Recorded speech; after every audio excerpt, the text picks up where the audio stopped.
Live from Schellenberger Field, you're watching women's college lacrosse action on LHSN. It's a battle between the Lynchburg Hornets and the Randolph-Macon Yellow Jackets. A battle between two teams neck and neck in the conference standings. It's going to be a fun battle between these two squads. We're going to welcome you up into the broadcast booth. TJ Winger here to take you through all the action. Lynchburg took down Randolph-Macon a season ago and was the first win for Lynchburg since 2013 against Randolph-Macon. The Yellow Jackets looking to get back to their winning ways against the Hornets. Lynchburg looking to validate last year's win. We'll showcase some of the stats coming into today's contest, and a lot of ways these two teams are very similar. One area of difference, the draw controls per game. You don't see it on your screen, but Randolph-Macon second in the ODAC in that category. So that plus the face-off percentages, opportunities on set pieces, try to find the back of the net. That's going to be a huge difference throughout the rest of this contest. Randolph-Macon, by the way, currently third in the conference in goals per game.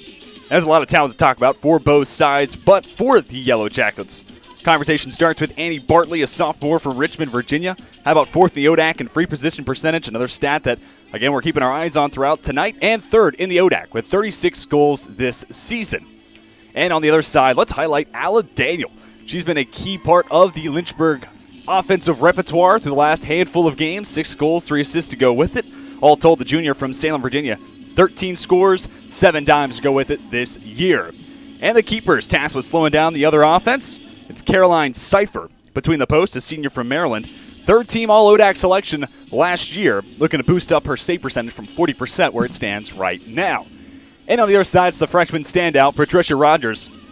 Top 3 in the ODAC in save percentage, and also top half of the conference in total saves, as well as goal against average. Rogers be a big part if Lynchburg can come away with a win against Randolph-Macon. And let's talk about the coaches.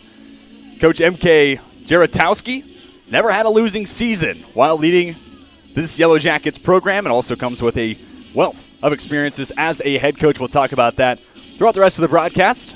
And on the other side, it's Bruce Reed and a big storyline. Coach Reed, 13 consecutive winning seasons. One of these two teams with a loss tonight. The path to a winning season is going to be very, very narrow. But the stage is set. We're set from Lynchburg, Virginia. Don't go anywhere. We'll step aside and come back, introduce the starting lineups, as well as get this contest underway. You're watching Lynchburg and Randolph-Macon on LHSN.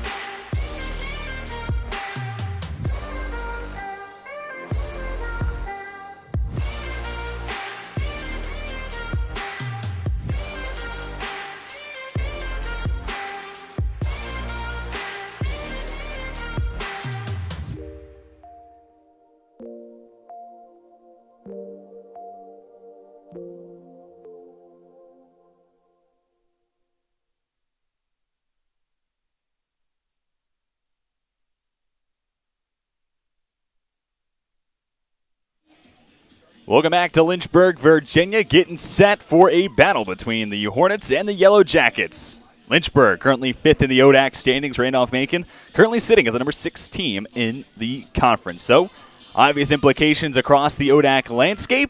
And we're getting set at midfield. It's Tori King for the opening draw control for Lynchburg. It's sitting opposite of Sarah Lynch, which is interesting.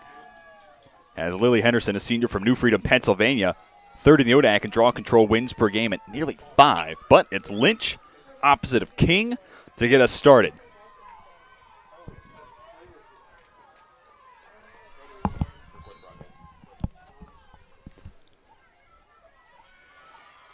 And from the opening draw control, the Yellow Jackets have possession, but not for long. Madison Knight picks it up for the Hornets, flings it ahead. It's Mia Sullivan bringing it across midfield. Chance for Lynchburg to strike first. Peyton Seville catches in motion. Whistles as Seville found Kennedy. Might have been a great chance to find the back of the net there for Lynchburg, but whistle halts play. It's going to be a free position for Peyton Seville. Back in the starting lineup. 4th start this year, 14th game played. Seville will take the shot and is denied by Cipher. 37 shots this season for Seville. Lynchburg coming in today, 33% on those free position opportunities. Now, that percentage down just a smidge. 21 for 64, counting for the no goal on the shot. So for Lynchburg, most recent game, 15-11 loss at the hands of Shenandoah. And that game was close the majority of the way through, but Lynchburg was the dominant team maybe for the first 3 quarters or so. But ultimately, Shenandoah with a late push, a strong fourth quarter is what put the visiting Hornets up and over Lynchburg, and that made the Hornets to this contest 5-9 on the season, 3-3 in conference play. Talk about the recent stretch for Randolph-Macon. They've dropped 2 in a row at the hands of Shenandoah, then most recently to Mount St. Mary's of Maryland. A spin to her left is Evie McNeely taking the shot. First save of the afternoon for Patricia Rogers.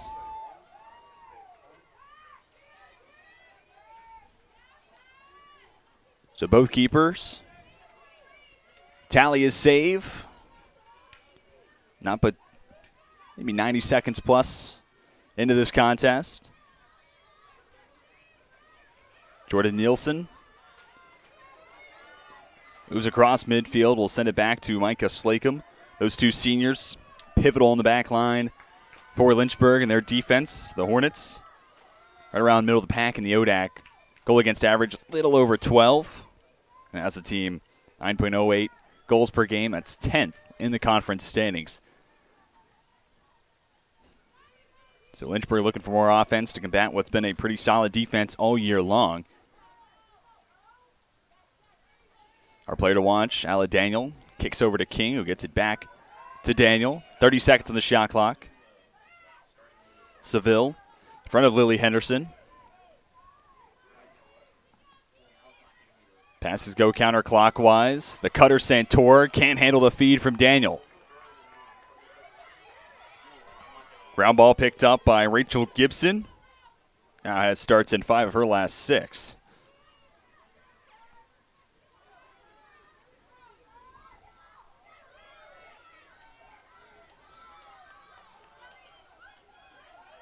Into the attacking third with gusto. Schweiger. First shot wide left. Logan Schweiger, a junior from Churchill, Maryland, picks up her 30th shot of the season. The junior with 13 goals, 12 assists to go with it, but net another stop for Lynchburg, and it's Kaylin Satterfield getting it to Rogers now. Outlets it to Nielsen, and we talked about Slacum as well as Nielsen. Satterfield, the other member of that back line for the Hornets.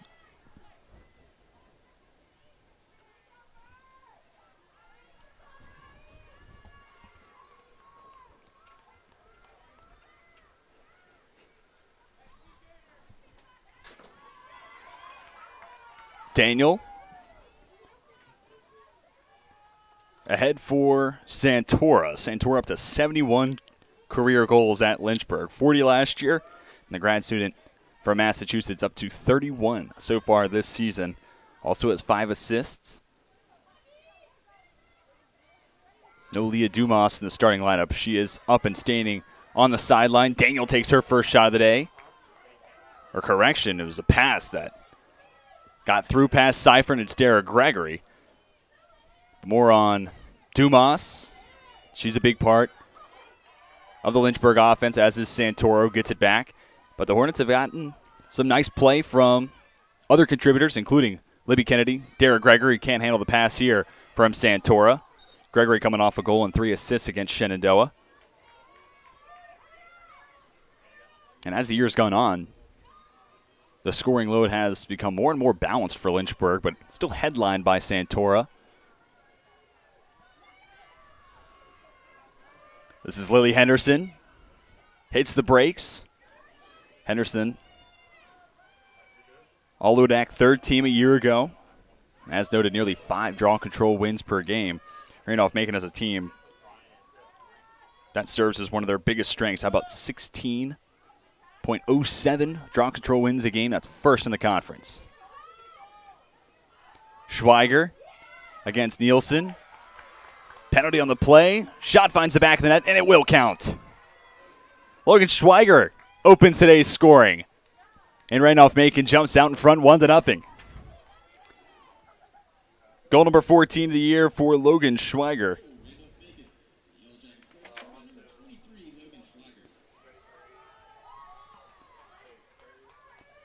And there's a look at ninth-year head coach M.K. Jaratowski. Noted at the top of the broadcast, Jaratowski has not had a losing season during her near decade-long at the helm of this Randolph-Macon program. On the other side, Bruce Reed has had 13 consecutive winning seasons. After today, whoever loses this game, one of those streaks is likely to end. So not only conference implications, but you have the long-standing effect and resumes on the line, if you will, for both coaches. Try to continue their successful stretches, leading both these programs. Trying to get it back to Schweiger. Pass is broken up, picked up by Santora. It's Kennedy bringing it into the attacking third. Yellow Jackets. Good transition defense. Slow down Lynchburg as Kennedy gets it back to Seville. We'll flip it back out to Daniel. Lynchburg looking for the response. Today becomes the 46th all-time meeting between these two teams. Edge goes to Randolph-Macon, 26-19 all-time against Lynchburg. Santor with a nice find. But Seville can't handle the feed. That's been the early theme through the first quarter for Lynchburg. Some nice looks. Passing just hasn't quite been able to connect from one to another. But if you're a Lynchburg fan, that's something that can change once players settle into the game, find their rhythm. Next thing you know, those good opportunities become scoring plays. Pass intended for Taylor Middlestatter. It's off the mark. Rolls all the way out to Mia Sullivan. 3-on-2 for Lynchburg. Sullivan sends it over to Gregory. Low angle shot. Gets past Cipher, and Lynchburg has its equalizer. 9th goal of the year for the senior from Salisbury, Maryland. And perfectly executed fast break offense for Lynchburg. Show you another look at it here. Sullivan waits for the defender to bite. Stepping up was Molly Mahoney, and that opens up the chance for Gregory. And Lynchburg sideline pumped up after the score from Gregory makes it 1-1. A little more than 8 to go in the opening quarter. Entertaining start to this contest. Tori King back out to midfield. And it's still Sarah Lynch for Randolph-Macon.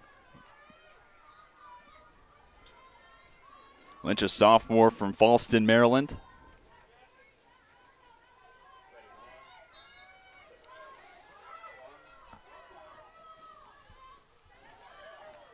Ball still loose. Lynch picks it up. Dumas, first time seeing her out on the turf. Picks up Lynch. Kicked over. Brianna Lowry brings it to her left. Backpedals, looking for help, has Henderson. Henderson, not just great on those draw controls, but 23 goals, 2 assists as well this season. And it's Henderson swinging it over to Lowry. Pass up and over the head of Kayla Ross, the junior, also coming from the state of Maryland. The pass going out across the right end line.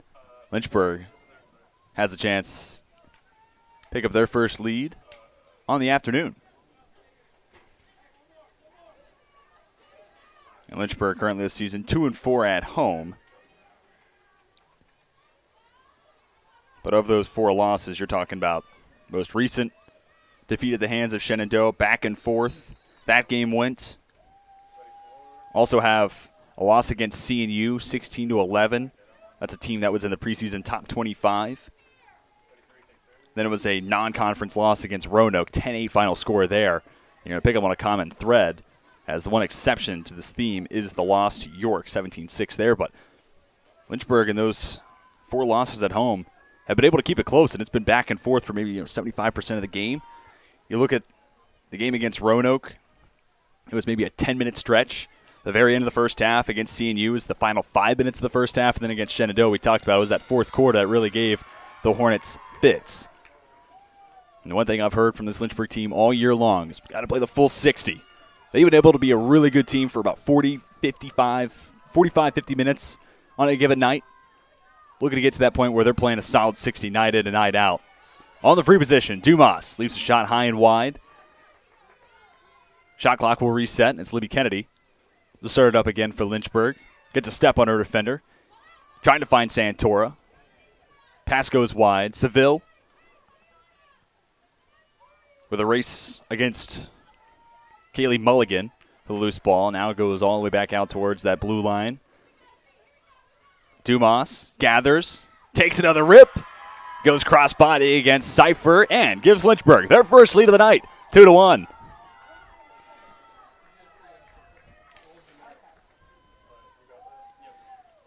Dumas wasn't in the starting lineup, but doesn't mean you won't see her on the offensive side. About 16th goal of the season for the grad student. And was just able to find an opening to her right against Kaylee Mulligan. Seized the opportunity after the free position miss a minute or so back. And that's a welcome sign for Lynchburg. And now, playing with your first lead, and this kind of leads me to the bow on top of my point a moment ago. Can Lynchburg play a full 60-9? Now you're playing with a lead. And this can't be a game where you're playing really well through the first three quarters and then falter in the fourth. This is a game where if you fall to Randolph-Macon, they're going to leapfrog you in the ODAC standings. If Lynchburg puts together a strong four quarters, they've certainly got the shot and will create some separation between themselves and Randolph-Macon. Draw control win for Lynchburg. Ground ball picked up by King.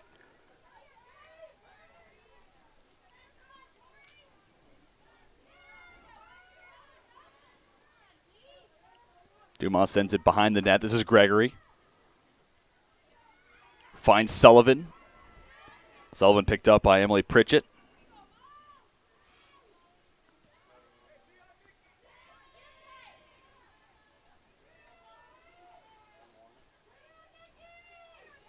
Santora goes one-on-one with her defender.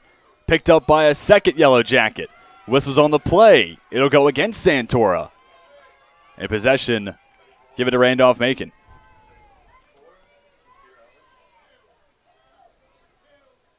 Lynchburg sees their possession come to an early close. Lily Henderson to carry it ahead for the Yellow Jackets. Whistles again. They'll stop the clock with just under 5 to go in the first.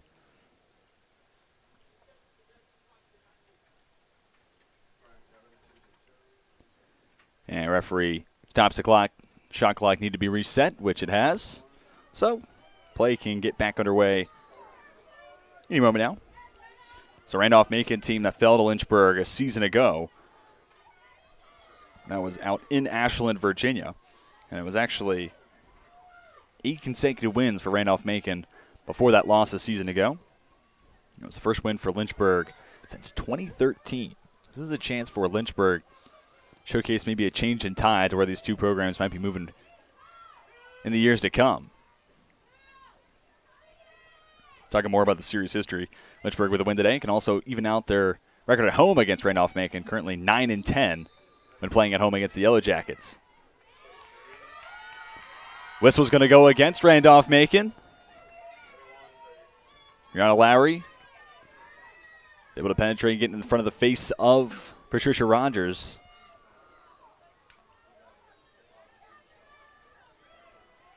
But nothing to show for it, and Lynchburg already across midfield. Madison Knight, remember this year's senior class for the Hornets, has Daniel. Lynchburg will work it around the clock for a moment. Now send it back to King and Daniel.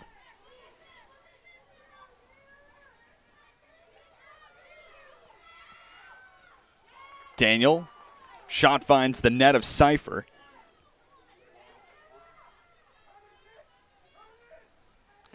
Cipher noted earlier on, third-team All-Conference last season. Played the first half against St. Mary's of Maryland. 11 goals allowed, 8 saves, and it was Emma Taylor playing the second half. 9 goals allowed, 7 saves, and coming into this one, wasn't entirely sure if it was still going to be Cipher between the posts, and at least to start, that is the case, but may well see Taylor later on. Lynchburg nearly gets a chance in transition. In and out of the stick of Gregory. Now the Yellow Jackets try to work it back the other way. Ross with it. Ross has McNeely.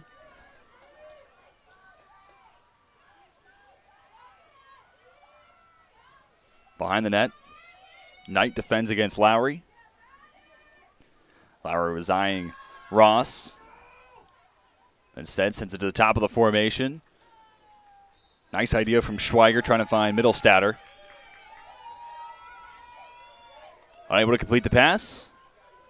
That brings to close the opportunity for the Yellow Jackets. Neither team's passing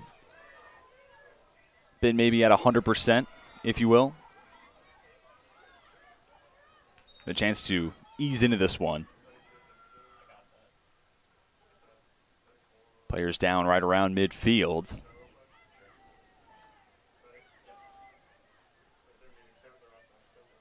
They'll stop the clock with 1:51 to go in the opening quarter. Take another look. Players going hard after the loose ball. Dumas hits the deck. Henderson falls over. They're going to get possession to Randolph-Macon as a result of that play.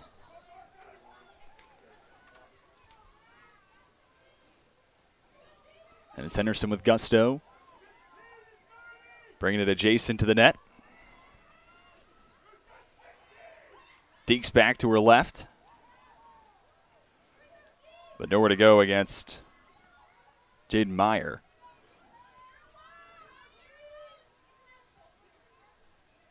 Less than 90 to go in the first quarter. Shot.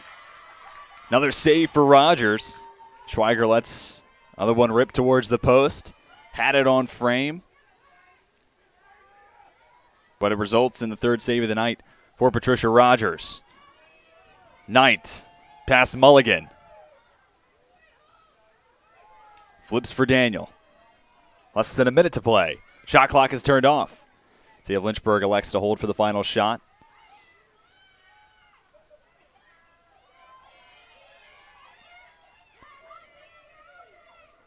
Dumas draws the second defender. Gets the pass away to Santora, but as she sends it to her fellow grad student, foul on the play. It'll go against Randolph-Macon. Clock will continue to roll. It'll be a free position for Lynchburg. Dumas won't take the shot instead. Sends it over to Sullivan. Her shot off the mark. Kennedy with it behind the net.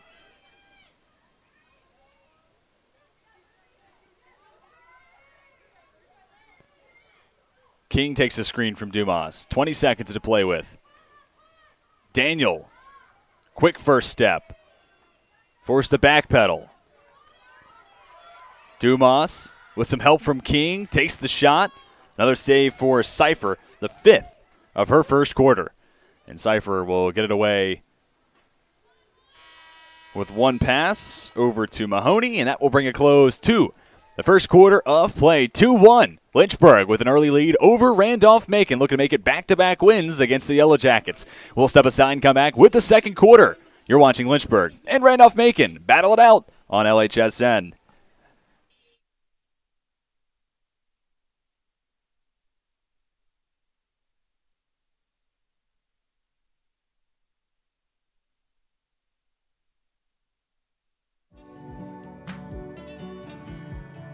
I wanted to be a physical therapist probably starting about halfway through college. I love the concept that exercise is medicine. You know, we're starting to discover that exercise really can remedy many of the things that we thought that only surgery or only drugs could remedy in the past. When the student comes here, it's because we believe in them, it's because we want them here, it's because we believe they'll be successful. The faculty here are devoted to their development, not only academically but also professionally. We're not so inundated with things that we don't have time to make students one of our highest priorities. We have your back. We're gonna help you through that. If you're willing to work, then we're willing to put the work into it and the effort to help you succeed.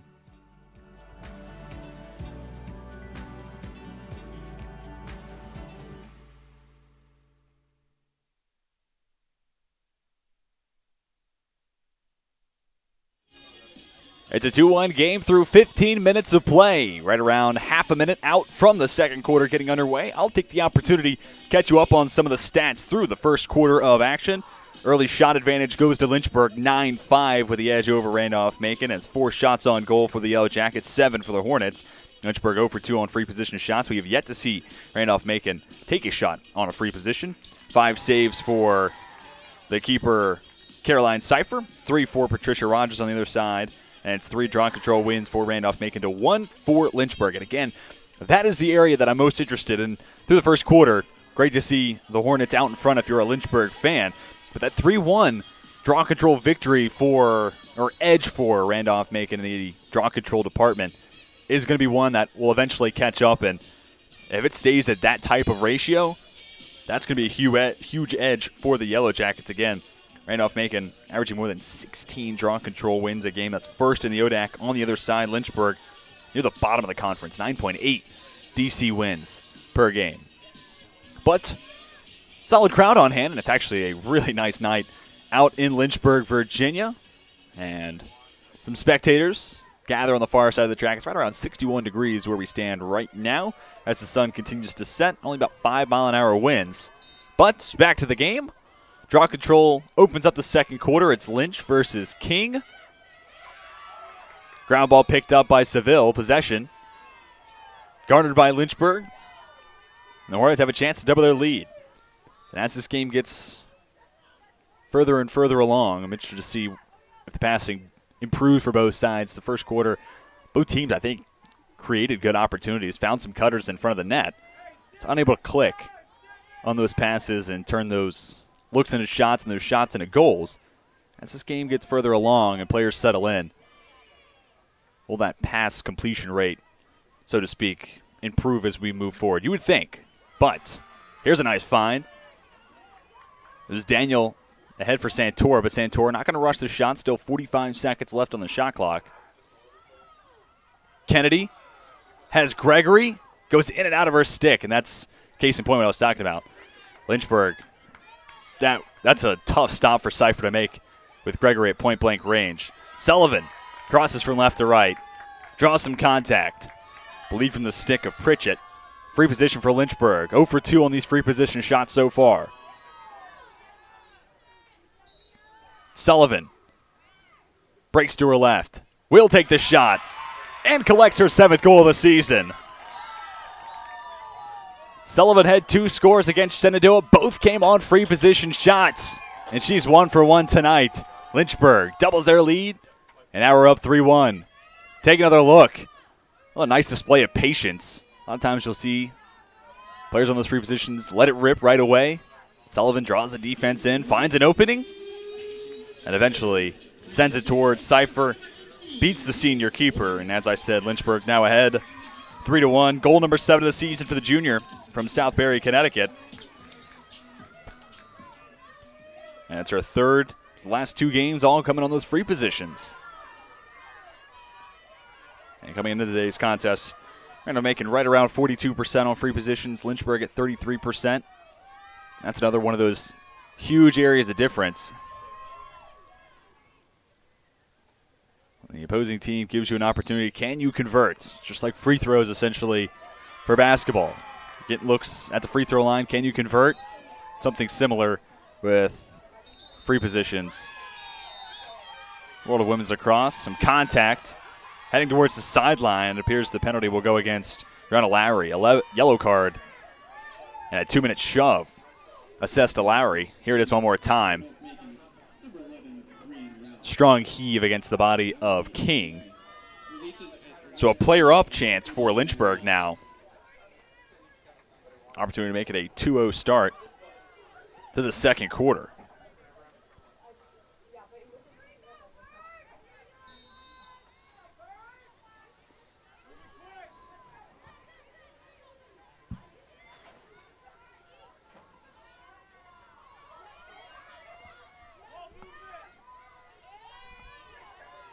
Sullivan for Daniel.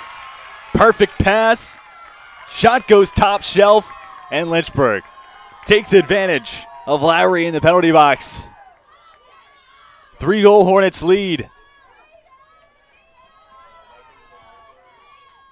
Here it is one more time. Sullivan couldn't have put that pass in a better spot. There wasn't that much separation between Daniel and her defender, but perfect pass allows Daniel to catch and shoot in motion. And it becomes the 14th score of the season for our Lynchburg player to watch. Now that Daniel makes it a 4-1 game. So the 4 scores tonight, 2 have been assisted, and both the assists have gone to Mia Sullivan. The first came on the opening score for Lynchburg, collected by Gregory, and then Sullivan assists the most recent goal for Daniel. So a goal and 2 assists tonight for Sullivan, up to 7 and 8, respectively, on the season. Ground ball picked up by King. Lynchburg putting the pedal down to the floor. Sullivan, Santora, shot wide left.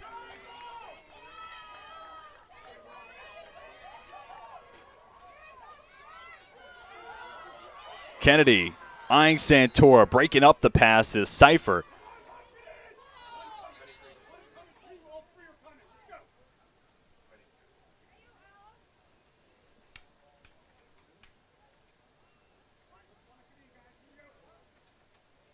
Possession is going to go the other way, and Randolph-Macon will take over.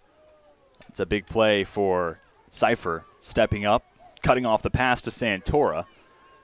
See, Cipher was headed towards the sideline. Now back between the posts, and he can get play back underway. Just under 13 to go till we reach the end of the first half. This becomes a huge possession. First opportunity we've seen of the Yellow Jackets on the offensive side. Lynchburg going to apply some pressure. Looking to get across midfield, Emily Pritchett swings it over towards the far side of the field. Getting across is Rachel Gibson.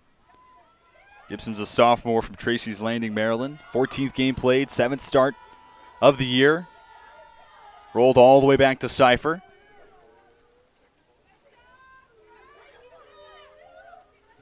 Long pass gets it back to midfield. Taylor Middlestatter, 8 goals, 2 assists this year for the freshman from Chesterfield, Virginia. Right around 2 hours away from Lynchburg, Virginia. And a product of Manchester High School.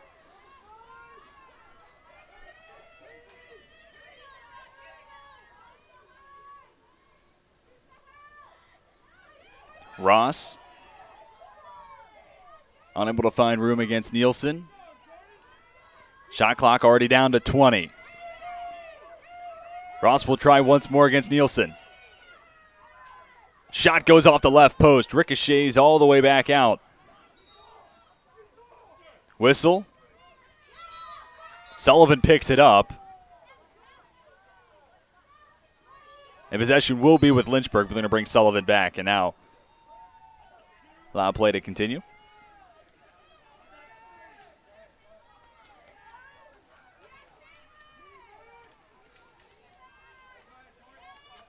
Kaylin Satterfield ahead for Dumas.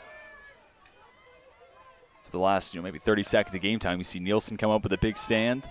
Satterfield carries far, allows Lynchburg to get set on the offensive end. The back line as well as the Lynchburg midfield has been one of their biggest strengths throughout the season. Again, goal against average right around middle of the pack at 12 a game. And so far this afternoon, they've held Randolph-Macon to just 1 score. And when it comes to time of possession, it's been pretty one-sided, especially after maybe the first 5 to 6 minutes of the first quarter. Lynchburg has been able to control possession, control the pace of the game, and have a 3-goal advantage to go with it. Natalia Carnaza sent it over to Schweiger, and now Yellow Jackets working around clockwise. Pass goes top of the formation. Bringing it in is McNeely. Over to Ross. Ross spins left. Now Schweiger. Spins against Slacum. Shot. And a much-needed score for Randolph-Macon. Their first of the second quarter, and it makes it a 4-2 difference. Less than 10 to go in the first half. Yellow Jackets pumped up on the sideline after issuing 2 scores to open the second. It's Annie Bartley with her first on the night, 37th of the season.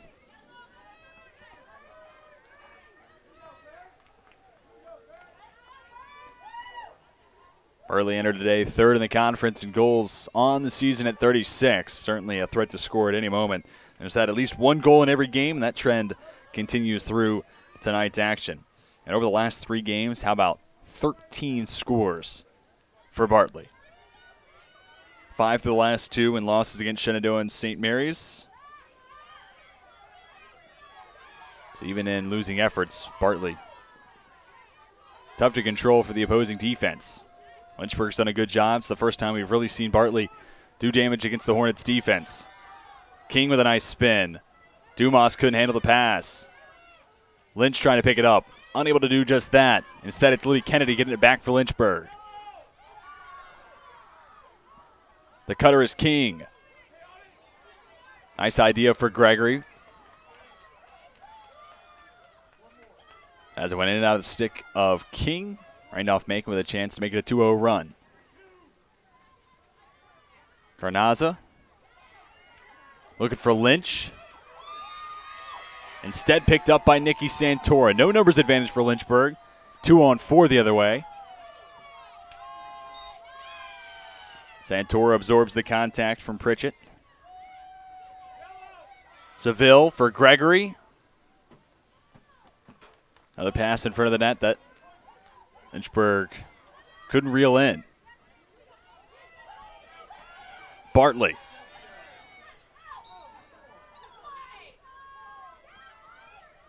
We'll play it quick. Slacum looking to slow down Bartley. They'll stop the clock. 8:24 to go in the second quarter as Bartley hits the turf hard.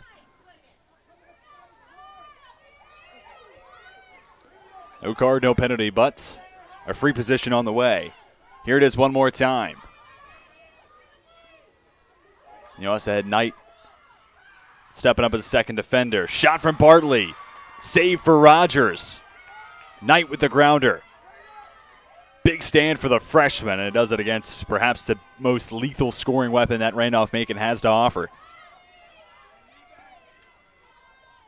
And especially coming off the heels of the Yellow Jackets being the most recent team to score. It was a chance for making a 2-0 run. Bartley could kind of fuel that momentum ahead for Randolph-Macon. Instead, that save moves that momentum all the way back in the other direction, or at least to an even status between these two teams.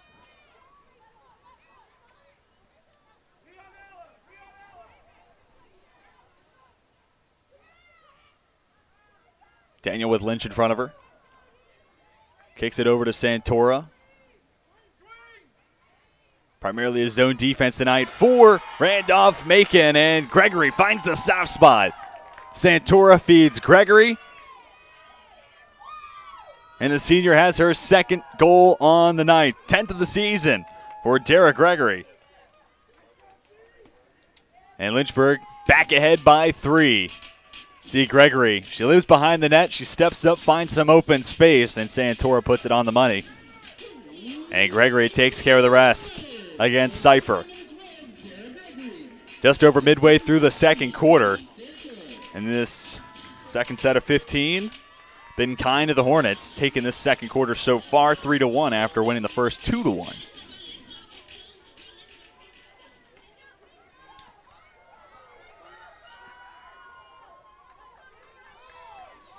And if you're a Randolph-Macon fan, go back to your most recent contest against St. Mary's of Maryland. It was a 20-15 loss. We see the draw control between Lynch and King once more. Ground ball gathered by Lowry. She won't stop there. Takes the rip against Rogers and finds the back of the net.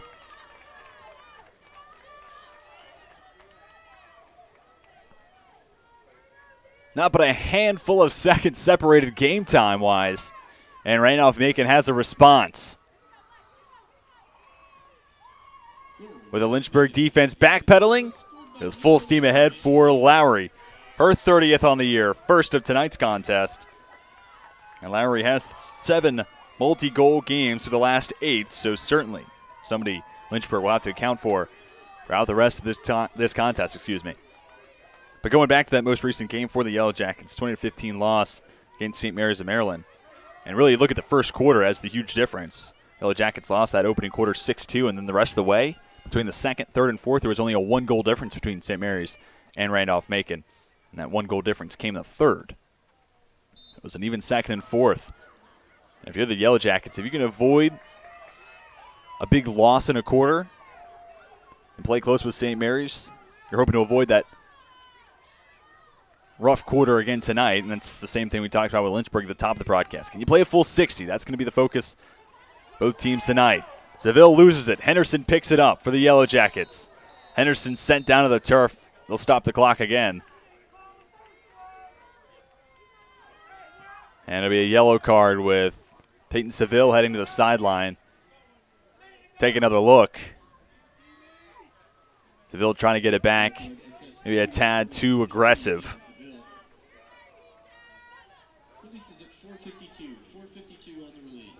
2-minute penalty.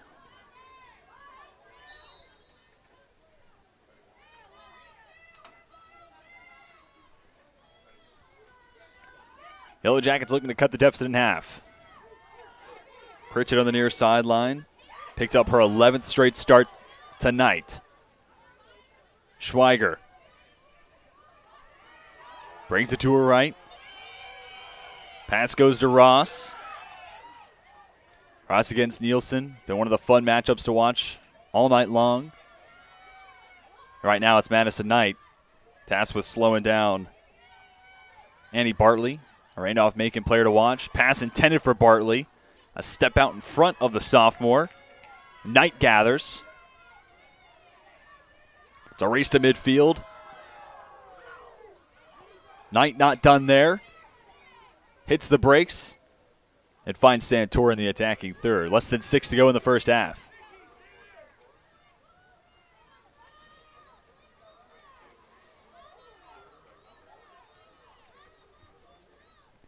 You see Peyton Seville on the sideline. That'll release in just under a minute. 4:52. And I'm sure you'll see a little bit more of this. Santora bleeding out the clock, as pretty much the last 47 seconds on the shot clock right now will bring us to that 4:52 mark.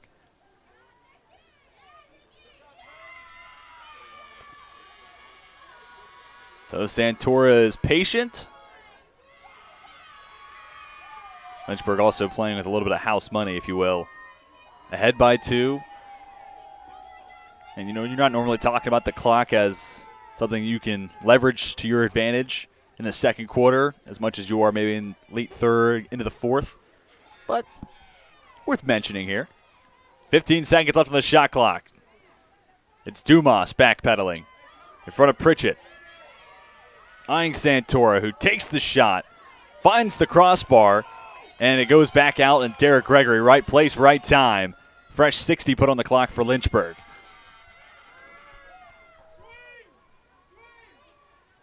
And Seville out of the penalty box. Dumas finds Sullivan. Back to Gregory. 2 scores this evening.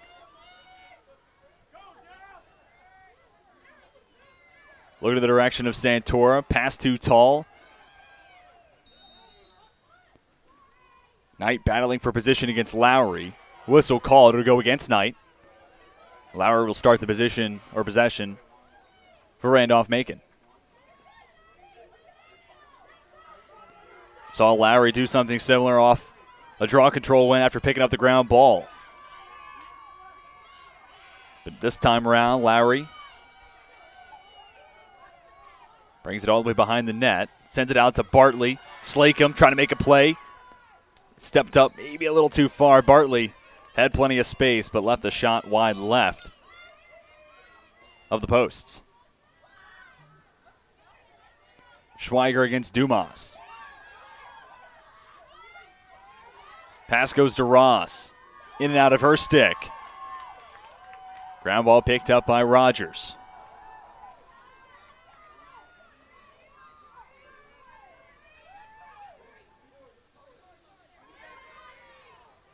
Tori King, sophomore from Falls Church, Virginia. 13th start of the year, 14th game played. And one of the primary players you'll see at midfield taking draw controls for Lynchburg. And so far this evening, King been the only player we've seen at midfield.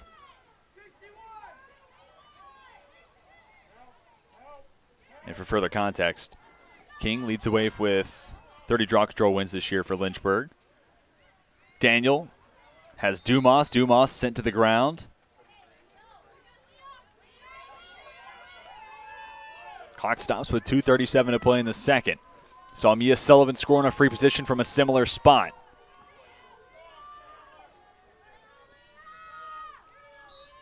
Here's a look at the play that sets up the free position as Dumas shoots, scores. We'll show you it again. Dumas with her 24th on the year. Correction, looking at the wrong sheet. 17th of the year, second of the night.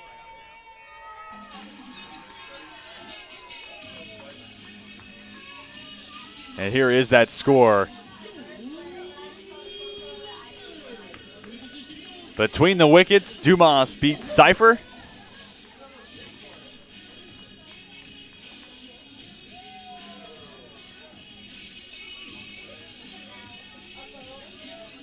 And Dumas does it again. Lynchburg pushes the lead back up to 3.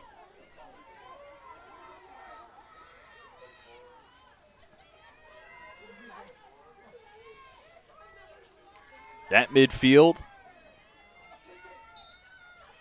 it's King and Lynch once again. And another draw control win for Lynchburg. Seville picks it up. Pass intended for King, broken up by Lynch. Scrum for the loose ball continues. Seville taps it a handful of times. Ultimately gathers on the far sideline. Satterfield. Pass ahead, Sullivan. Lays it back off for Daniel. 2 minutes and counting in the first half. Lynchburg currently matching their large lead of the night at 3.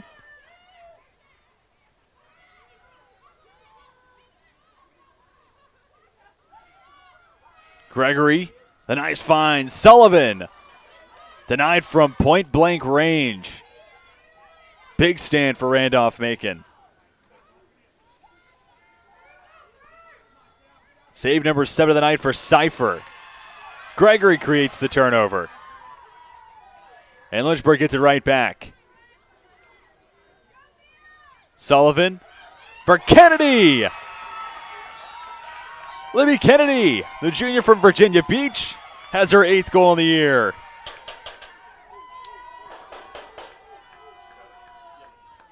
And after an early end to a possession, Lynchburg doesn't hang their head, gets the turnover. Gregory ahead for Sullivan, and Sullivan for Kennedy, who sneaks it past Cypher to her right. And the Hornets have a new largest lead on the night at 4. And it's yet another assist for Mia Sullivan, her 3rd tonight. And up to 9 on the season.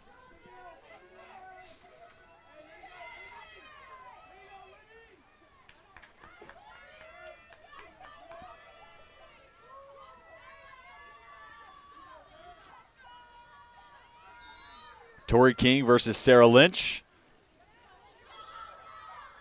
Draw control is a win for Randolph-Macon. Picked up by Henderson. Schweiger finds Bartley.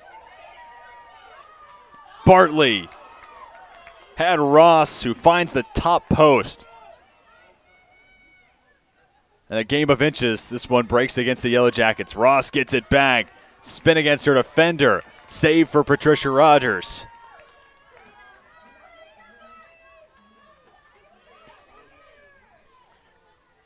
Fifth stop of the night for the freshman from Forest, Virginia. Seville crosses to her left. 30 seconds left in the first half. The shot clock obviously turned off. Lynchburg can grow their lead to 5. Gregory, defended by Mahoney.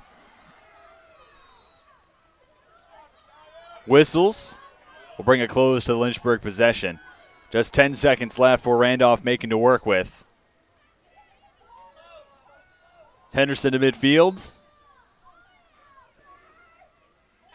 And the buzzer sounds to indicate we have reached the end of the first half. Hornets out in front by 4. 7-3 your score as we have reached halftime in Lynchburg, Virginia. Don't go anywhere. We'll step aside and come back and show you some of the stats from the first 30 minutes of play as you're watching the Hornets and the Yellow Jackets battle it out on LHSN.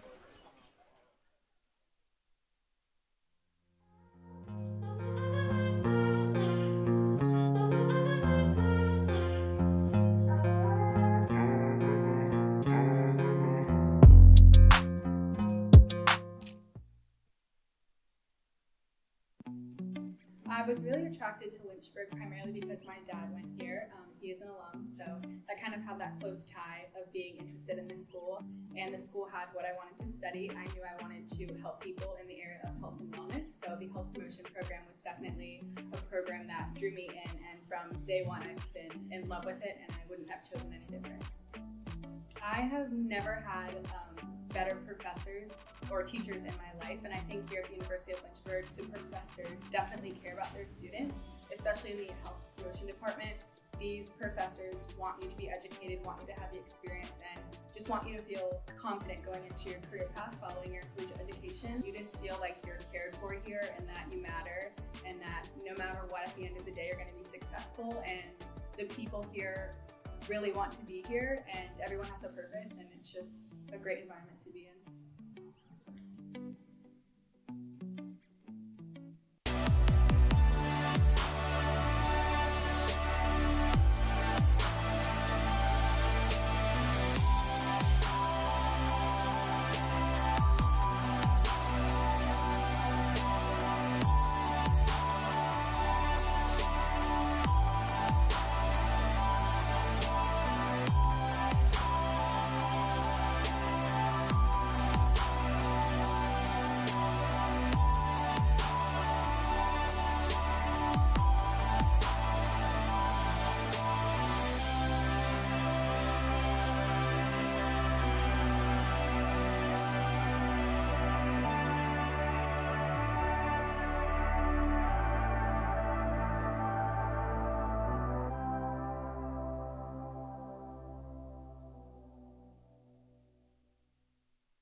At the University of Lynchburg, we've lowered our tuition, so you get a better value for a great education.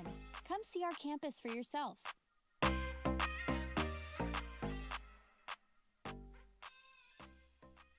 Every great college has a great city. For Lynchburg, we are near urban areas with lots of restaurants, shopping, and events. Plus, we are one of the top schools in the area. Come see for yourself. Want to have some outdoor adventures while getting a degree at the same time? At the University of Lynchburg, we have an on-campus zip line and rope course. Plus, we offer adventure trips that cost less than a cup of coffee. And did I mention our beautiful scenery? We're a university for students looking for something more than just books. Welcome to your new adventure experience.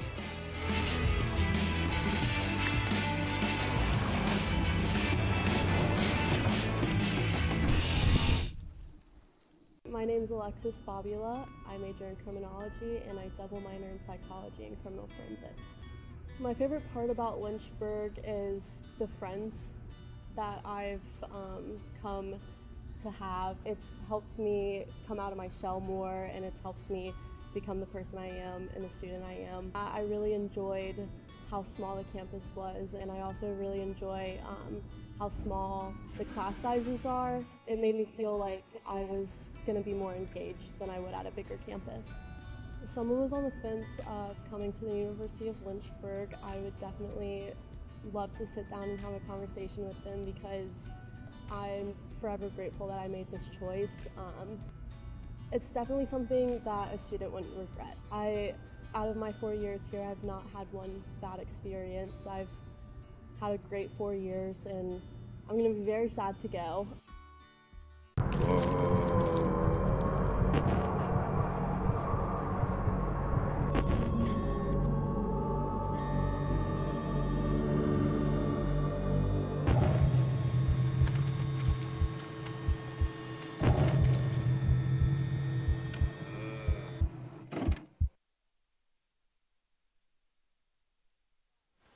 Halftime, and getting later and later into the evening in Lynchburg, Virginia. The Hornets play host to the Yellow Jackets, and it's a 4-goal lead for Lynchburg over Randolph-Macon at the break.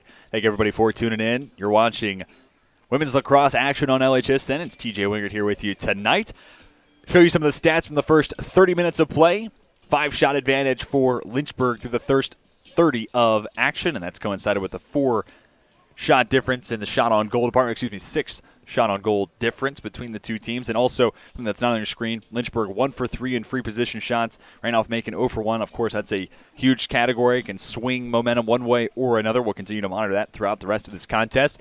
And also want to give you some additional context for the turnovers. And this kind of goes into something I was reiterating over and over again in the first half. But the 11 turnovers for Randolph-Macon, 3 caused by Lynchburg. And for the 12 turnovers for the Hornets, only 4 caused by the Yellow Jackets. Again, both teams got off to a little slow start when it comes to the passing department in this contest. And passes going in and out of the sticks, empty possessions. And it got a little better in the second quarter. And I'd expect it to get that much better once we get to the second half. But those are some of the stats and figures. I also want to catch you up on some of the individual numbers. 7 goals allowed, 7 saves for Caroline Seifert, the keeper for Randolph-Macon. On the other side, Patricia Rogers, 3 goals allowed with 5 saves on the evening. In the scoring for Randolph-Macon, it's Rihanna Lowry, Logan Schweiger, and Annie Bartley with a goal each. In for Lynchburg, 2 scores for Dumas, 2 for Gregory, and then 1 for Libby Kennedy, Mia Sullivan, and Alla Daniel to this point in the game.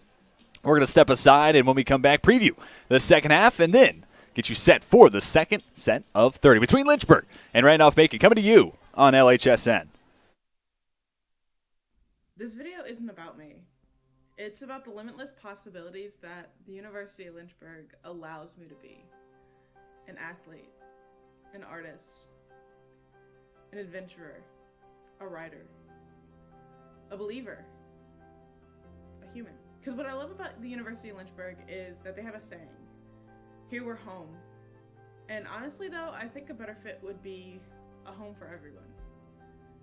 Because it doesn't matter the color of your skin, the person you love, the God you pray to, the pronouns you use, the city you're from, the language you speak.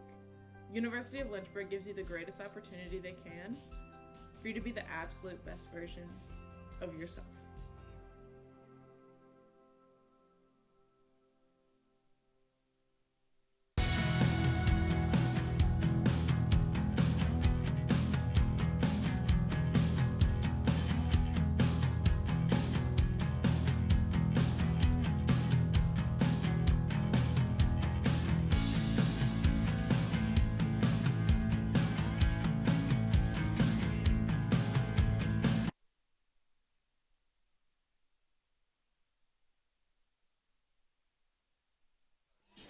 Two minutes away from the second half of play between Lynchburg and Randolph-Macon. Strong showing in the early goings for the Hornets, but the Yellow Jackets can't count them out. Getting set for the second half. Don't go anywhere. Moments away. For more between the Yellow Jackets and the Hornets, coming to you on LHSN.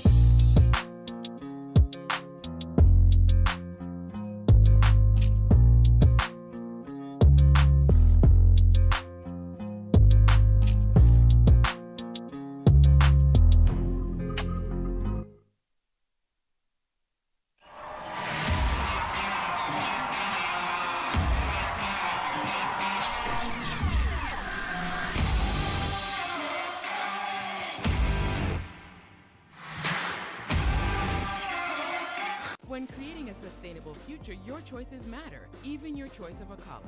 The University of Lynchburg is the first college in Virginia to go carbon neutral. Our dining hall is Green Restaurant certified. We compost all of our food waste and purchase our electricity from landfill gas. Now we're turning a hazardous lake into a thriving urban wetland. When you choose Lynchburg, you leave a smaller footprint while building a better tomorrow.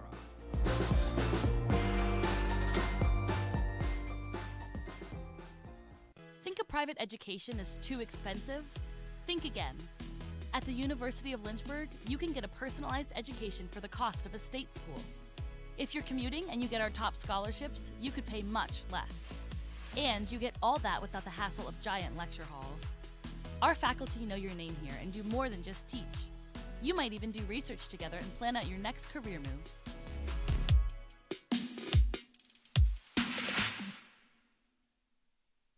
This is the dough. It's wicked cute.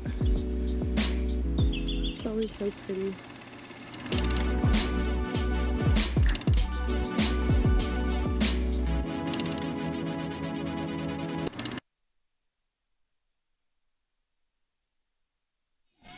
Welcome back to Schellenberger Field, getting set for the second half of action as Lynchburg carries a 7-3 lead into the third quarter of play against Randolph-Macon. The Hornets looking to create some separation against Randolph-Macon. These two teams currently 5th and 6th in the conference standings, with the Hornets holding the slight edge. If Randolph-Macon is able to complete the comeback, they will leapfrog Lynchburg. But if the Hornets prevail, come away with their third home win of the season, create a little bit of a separation point between number 5 and 6 in those conference standings. And, of course, Lynchburg looking to make it back-to-back wins against the Yellow Jackets after a win last year in Ashland, Virginia. Meanwhile, Randolph-Macon looking to make it wins in 9 of their last 10 against the Hornets. They've got some work to do, trail by 4, but lots of lacrosse left to play. Sarah Lynch, Tori King, they've been the main two at center stage all night long.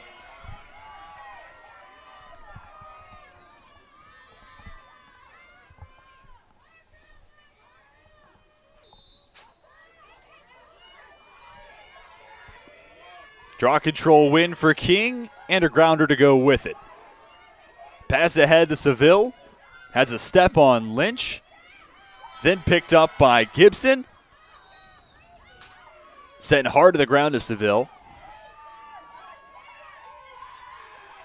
And it'll result in a free position opportunity for the Hornets. Lynchburg went 1 for 3 on their free position shots in the first 30 minutes of play. And it's Seville to take. She will take the shot. Cypher gets just enough of it. And then a whistle on the play will bring an end to the opening possession of the second half for Lynchburg. Carnaza wastes no time. Already into the attacking third. Eyeing Bartley behind the net. Instead brings it back out towards the top of the formation and gives it to Lynch.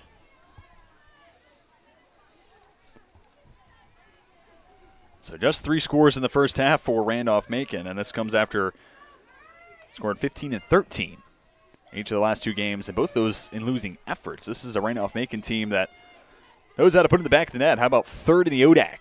Just under 14 goals per game, but the offense been quiet tonight. It's out of credit to Lynchburg defense as well as the midfield, controlling time of possession in the favor of the Hornets. Breaking to her left, McNeely dishes it off. Trying to get it to Bartley.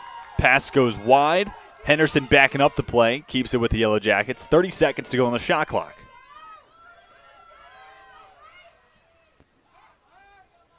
Bartley against Slacum. Additional pressure applied by, I believe, Jenna Andrasic. Serving as the help defender there. Nice pass. Goes to Lowry. Finishes off the play, and Randolph-Macon the first to score in the second half. Second of the night for Brianna Lowry, and it makes it multi-goal efforts in 8 of her last 9 played. Freshman from Bel Air, Maryland, has her 31st of the season. And Lynchburg rotating their defense, and Jade Mayer trying to step up towards the tail end of that play to apply some late pressure and force the shot off the mark. But Lowry collects her 31st of the year, and attention turns back to midfield. And you're looking at Randolph-Macon team, if you're just joining me. First in the conference in draw control wins, Lynchburg 11th. The Hornets had an edge at halftime, and if they can continue to press that advantage, go a long way for Lynchburg trying to maintain now a 3-goal advantage. Meanwhile, another draw control win for the Yellow Jackets. Coming on the heels of a score. These are the traits of a strong run to start the second half and a potential comeback effort, but won't continue on this possession. Henderson lost control. Dumas picks it up for the Hornets. Trying to get it to King. Stepping up, Henderson nearly created the turnover, but it's Satterfield. Keep it in the hands of Lynchburg. Then tapped away by Lynch. And possession given to the Yellow Jackets after Lynch's contest against Satterfield.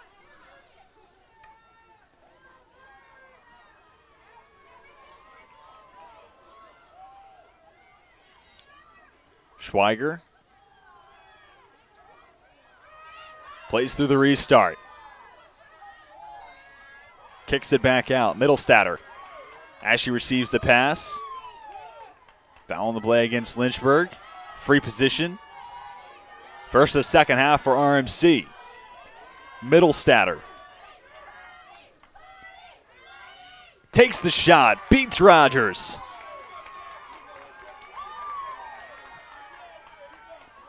Fifth goal over the last now 3.5 games played for Middlestatter. And overall her 9th of her freshman campaign. Take another look. Randolph-Macon. Reposition goals by number 2, Taylor Middlestatter. Free position results in a score. Now RMC 1 for 2 on those free position shots tonight. And happy on the sideline is 9th-year head coach M.K. Jaratowski, former offensive coordinator and recruiting director at William & Mary back in 2013. Before that, the OC at Washington and Lee. Happy to see her offense start off the second half on a strong foot, 2-0 run to open up the third quarter. Just under 12 to play, but a draw control win for Lynchburg, a chance to respond. More on the background for Jaratowski as Lynchburg gets set in the offensive third. Talked about 2 most recent stops before becoming the head coach at Randolph-Macon. There's also a background on the defensive side. Defensive assistant at the University of Richmond back in 2011. Was also the defensive coordinator at Connecticut College back in 2010. So it's interesting to see coach with coaching experience on both sides. Costly turnover for Lynchburg. Lowry into the attacking third. The Hornets defense collapse. Pass goes to Ross. Ross cuts the deficit in half. We saw Lynchburg with an opportunity similar in the first half, executed in transition perfectly. It was Sullivan finding Gregory. On this occasion, Lowry feeds Ross. 16th assist of the season for Lowry. And for Kayla Ross, her first tonight, 21st of the season. And like we talked about with Bartley, it's a goal in every game played this year, and that trend continues tonight for Ross. And the 3-0 run from Randolph-Macon leads to a timeout called by Bruce Reed. Stoppage of play on the field. We'll step aside and come back with more.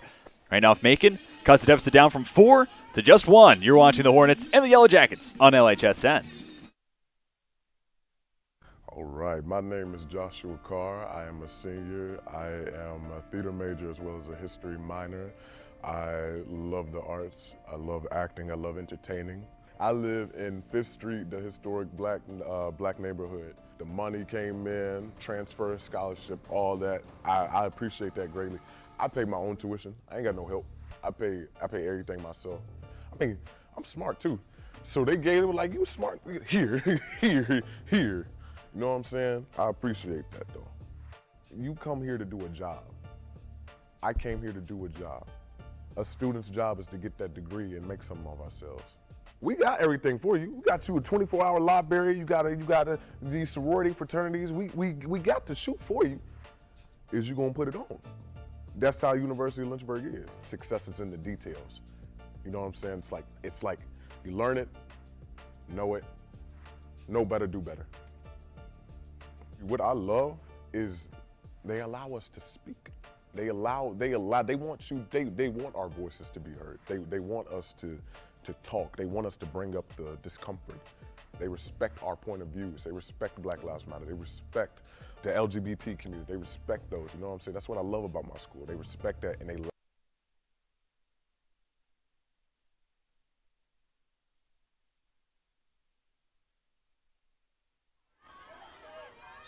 Just a 1-goal difference between Lynchburg and Randolph-Macon after it being 7-4 at halftime.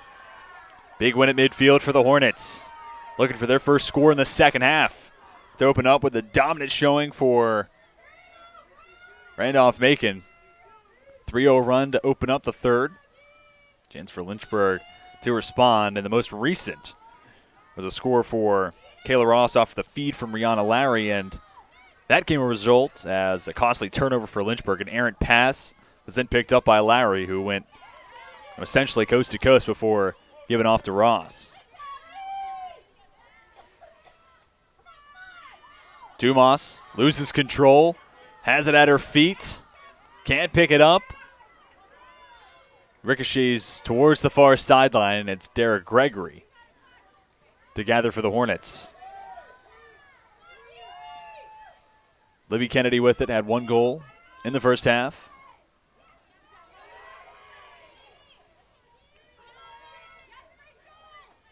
Couple screens for Kennedy from Santora and Dumas. The pass goes to Santora. Takes the screen from Elise Henderson. You have to give Henderson a screen assist. Santora buries it to the back of the net. First of the night for the grad student. 32nd of her season. 72nd of her Lynchburg career. Here it is once more. The screen comes at a perfect time for Henderson and frees up Santora, who is always a threat to score, and if you give her space, more often than not, you'll end up paying for it. First score of the second half for Lynchburg. Pushes the lead up to 2. Strong response after the 3-0 run to start the second half for RMC. And that's a huge moment there for the Hornets to harp on this one more time as we get set for Elise Henderson for the first time to take the draw control opposite Sarah Lynch. But Lynchburg, you know, whether it's been the coaches or the players, they've emphasized need to play a full 60, got to play a full 60. And we've seen, you know, it was a 5-0 run at the end of the first half, the last 5 minutes against CNU. It was the fourth quarter against Shenandoah. It was the tail end of the first half against Roanoke, where these 5 to 10 minute stretches really come back and do a number against Lynchburg. By halting that 3-0 run at just 3-0, feels like it does wonders for Lynchburg and minimizing that damage. And as much as you'll see teams emphasize got to play a full game, got to play a full 60, or if it's basketball, full 40, whatever the case may be, coaches will also tell you it's impossible to be the better team for 100% of the game unless it's a truly lopsided matchup. So, if you're Coach Reed in Lynchburg, that 3-0 run was the window that the Yellow Jackets had as the better squad. You held it a 3-0 run, and you still play with a lead at the end of it. I think you're in a healthy spot, and then you get a goal in response to make it a 2-score difference. But penalty goes against Satterfield here. Free position on the way for Lily Henderson. Already looking to her left. Unsure from deep if she's going to take this shot. They'll stop the clock. 8:48 to play in the third. We'll have a conference from our officiating crew. Show you a replay. Satterfield tussling with Henderson, the two vying for position and a loose ball. Satterfield frustrated at the end of the play, as you see. As we await a decision, catch you up with some of the scores from around the ODAC. This is the only game still going on. Roanoke took down Mary Washington at Mary Washington 8-5. Randolph topped EMU 16-3. And it was Bridgewater falling by a goals difference against Virginia Wesleyan. 11-10 Marlins prevail against the Eagles. And Washington to lead with a 10-goal win against Shenandoah. 20-10 final score there.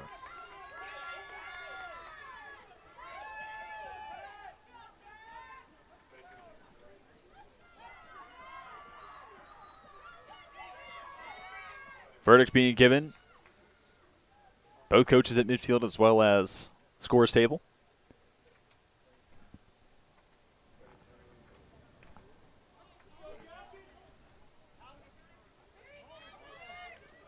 It's going to stay with Randolph-Macon. 60 seconds on the shot clock. Henderson steps up. Had an eye on Annie Bartley, who stepped up in front of the net. Won't force the pass. Instead, it's Ross bringing it back out. Returning it to Henderson. Schweiger, one-on-one against Satterfield. Through traffic. Attacks Rogers. Big save, but also Rogers able to get it back and end the possession. And a player a little slow to get up. That was Logan Schweiger. Schweiger is back up on her feet, though. So Schweiger will stay out there. Play will resume. And it's Satterfield. Crossing over in front of Bartley, getting it across midfield.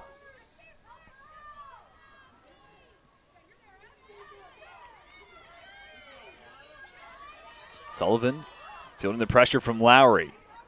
Gets it away. Back to Satterfield.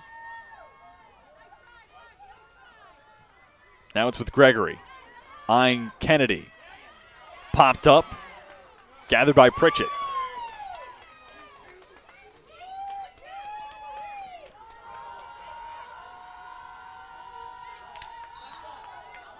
But nothing doing for the Yellow Jackets in response. Lynchburg with a chance. Push their lead back up to 3. Dumas retreats and kicks it over to Daniel, who finds Seville.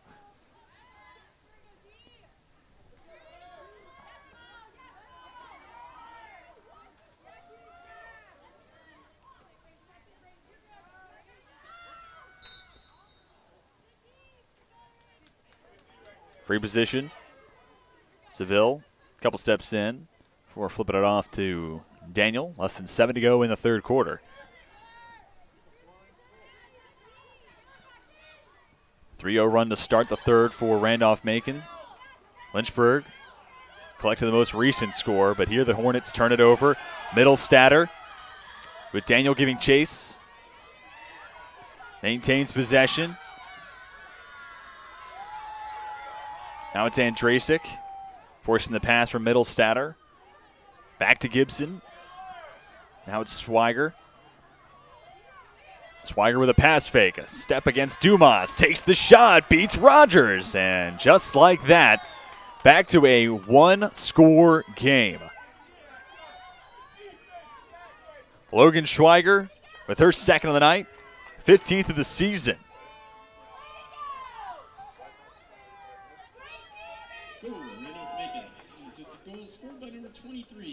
Here it is. Again, Dumas forced to step up, and that's always a risky proposition. Schweiger able to evade. And as I mentioned, has her 15th score of the year. Now it's an 8-7 contest. 4-1 edge in the third goes the favor of the Yellow Jackets.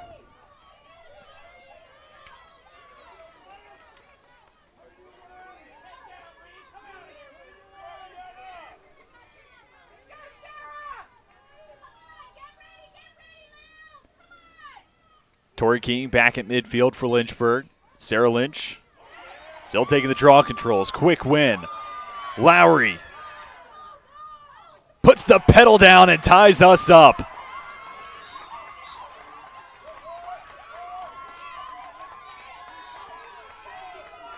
Somebody get a stopwatch. Brianna Lowry running a 4.440 out here. It's been all sprint all night long. Third of the night, 32nd of the season for Lowry.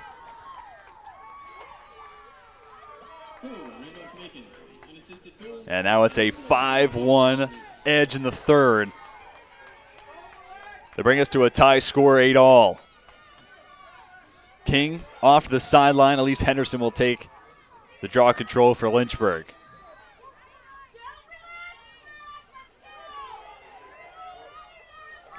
The Lynchburg sideline and Coach Reed looking for the adjustments and slow down a scorching hot Yellow Jacket squad to open up the second half.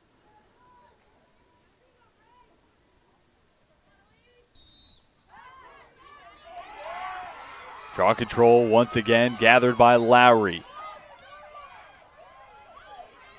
It's not deja vu. Lowry wastes no time getting the attack in third. 3 Lynchburg defenders do collapse and force Lowry to backpedal, and now it's with Bartley behind the net. Bartley crosses to her right, picked up by Slacum. Still with it. As she turns towards the net, loses control. Dumas picks it up. Plays it off the restart. Dumas across midfield. Pass goes forward for Sullivan. Sullivan eyes Gregory. Make that Kennedy. But a whistle on the play. Gets it back to Sullivan, who's already scored once tonight on a free position. Did it twice against Shenandoah last time out for Lynchburg. Sullivan versus Cipher. Shot deflected away by the third-team all-conference honoree, Caroline Cipher. 9th save of the night, and perhaps the biggest so far.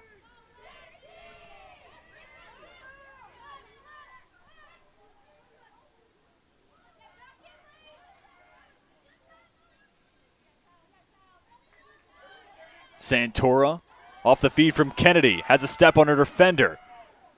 Dishes to Dumas. In and out of her stick. Gregory gets it back. Shot wide of the frame. And it was Rachel Gibson trying to make a play on the pass to Santora. Maybe a step away from being able to create the turnover. No score as a result, though, for Lynchburg. The Hornets do maintain possession. Back to Santora it goes. As she spins, loses control, Gibson picks it up. And the scoring drought continues for Lynchburg. The only time we've seen the Hornets hit the back of the net here in the third was at the 9:49 mark. We're more than 5 minutes past since that score for Santora.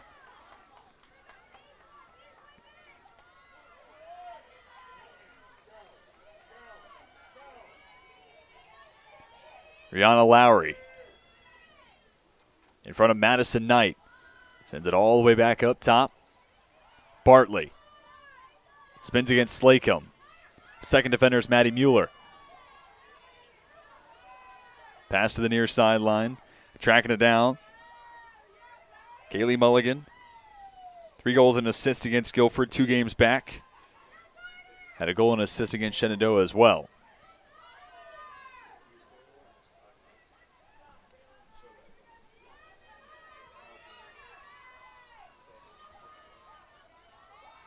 Less than 30 seconds on the shot clock. Middlestatter found an opening, took advantage of it. And for the first time, since it was a 1-0 score, Randolph-Macon is playing with a lead. Here it is again, second of the night for Middlestatter, 10th of her season. And she had 2 goals last game against St. Mary's of Maryland. Matches that effort this evening. It puts up a couple reps on the bench on the sideline.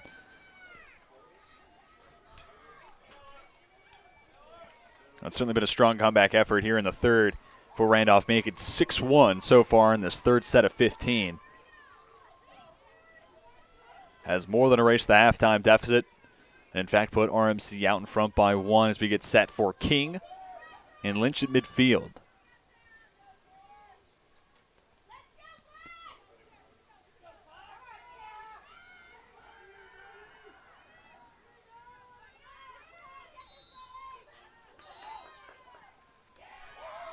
False start gives possession to Randolph-Macon.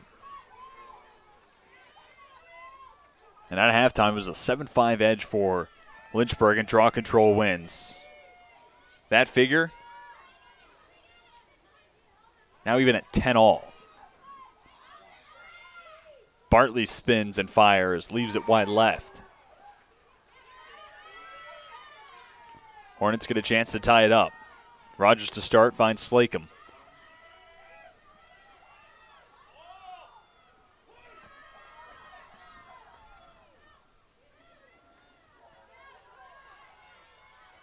Feed goes to Santora. able to control through the contact. Call looks like it's going to go against Bartley. Free position for Lynchburg. Lynchburg 1 for 5 on free position shots. 0 for 2 in the second half. Santora. Unable to find the back of the net. Santora sent down to the turf hard. They'll stop the clock. 2:18 to go in the third.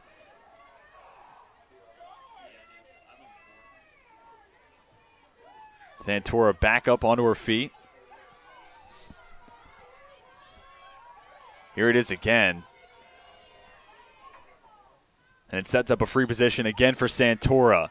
Deeks to her right. Another shot wide left. Lynchburg now 1 for 7 on free position shots. The Hornets enter today at 33.3% on those opportunities. That percentage, less than half of that today. King. Denied by Cypher. Sullivan couldn't locate it. Instead, it's Pritchett with the ground ball.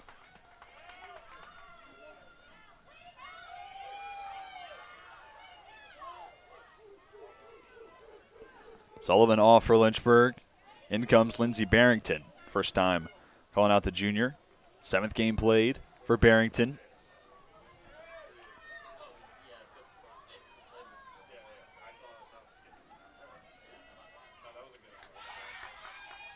Lowry has her pass deflected out towards the end line. Able to get it back, however, with Knight in front of her. Bartley for Ross. Back up top. Schweiger. Randolph-Macon continues to work it around counterclockwise. Lowry once more. 60 seconds to play in the third, so it's about a 19-second difference between shot and game clock.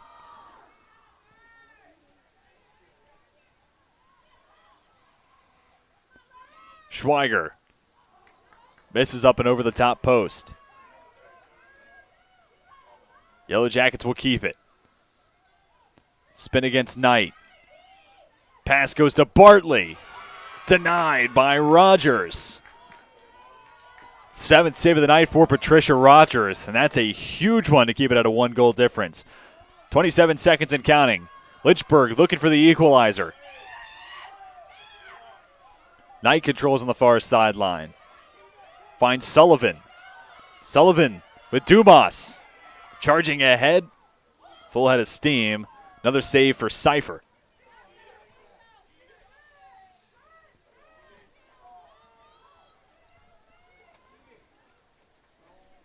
And how about the night that Caroline Cypher has put together this evening? We'll talk about that once we return and get you set for the fourth quarter. Big third puts Randolph-Macon ahead by 1. We'll step aside and come back with the final stanza between Lynchburg and Randolph-Macon coming to you on LHSN.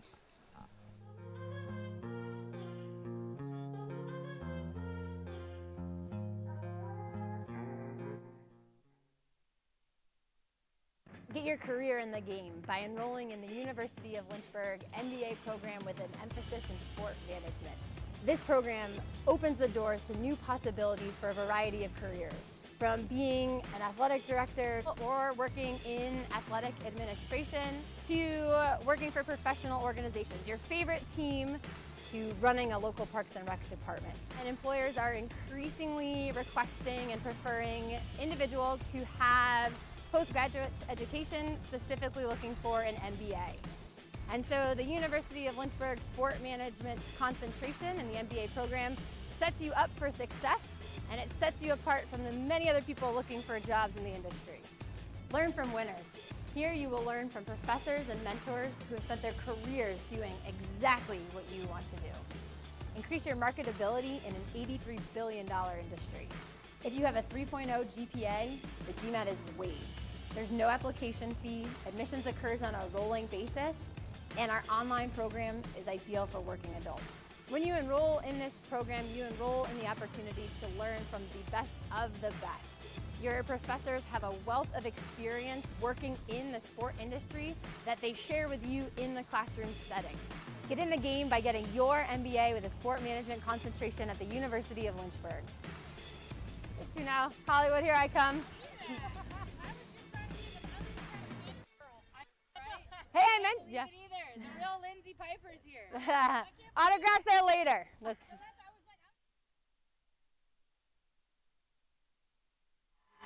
15 minutes left to decide a victor.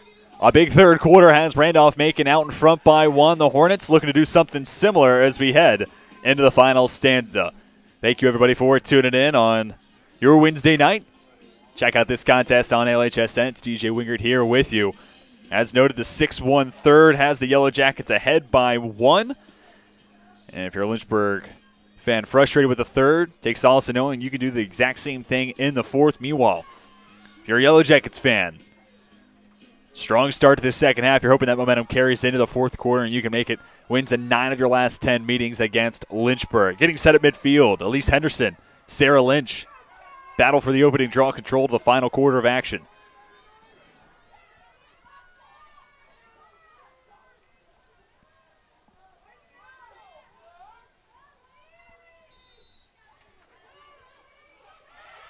Madison Knight picks it up.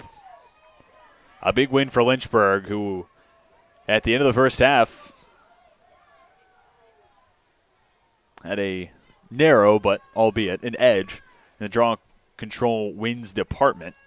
And as we get set for the first possession of the fourth quarter, that draw control advantage back in the hands of the Hornets at 11-10. So again, albeit narrow, an advantage all the same. And considering Randolph-Macon first in the conference at draw control wins per game and Lynchburg 11th, chalk that up as a huge win tonight for the Hornets. Santora has 2 defenders in her face, kicks it over to Gregory. Gregory wanted Dumas, continues to hold. She draws the attention of a second defender and tapped out by Katie Sheehan, the senior, with a veteran move. And it's picked up by Lowry. Pass goes forward. Kayla Ross will send it over to Schweiger. As Randolph-Macon gets set, we'll update you on some of the other stats. 25-22, Lynchburg with an edge in the shots department. 16 shots on goal for RMC, 18 for the Hornets. And Randolph-Macon 1 for 2 on free position shots. Lynchburg 1 for 7. That's another big area difference. More opportunities for the Hornets, but 6 have gone unanswered. Empty possession for Randolph-Macon and ninth-year head coach M.K. Jaratowski. Now the attention will turn to their defense. And the final stats I want to run you through. 18 turnovers tonight for Lynchburg, 7 caused by the Yellow Jackets, 15 turnovers for Randolph-Macon, 5 of which have been created by the Lynchburg defense. Dumas over to Seville.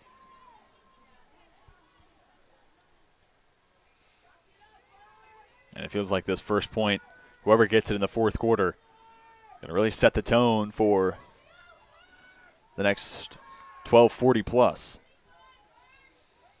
Or 12:40 and counting, I should say.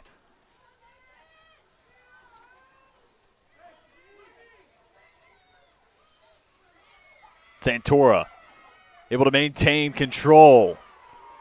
And Caroline Cipher leads me perfectly into the point I wanted to make at the end of the third. How about her 11th save tonight?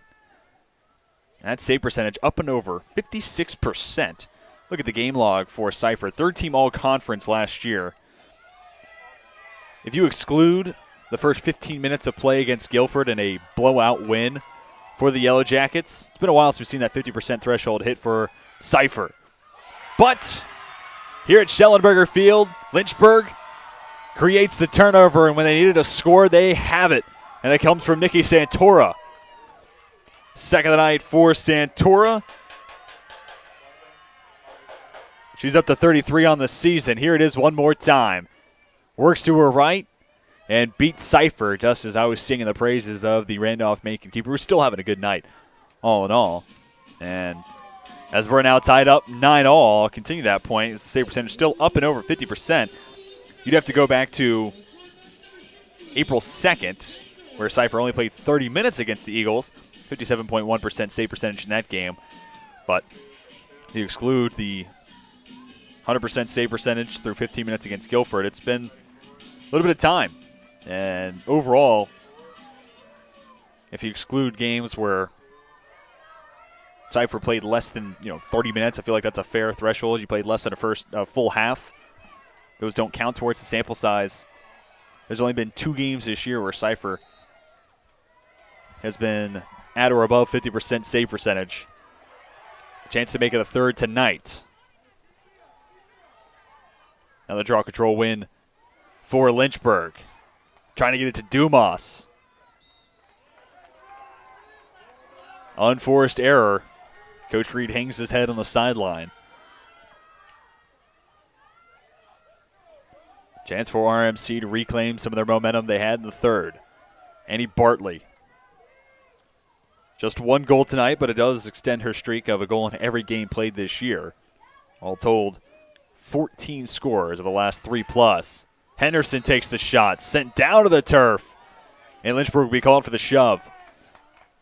So not only is possession going to stay with the Yellow Jackets, this will be a free position straight on against Rogers.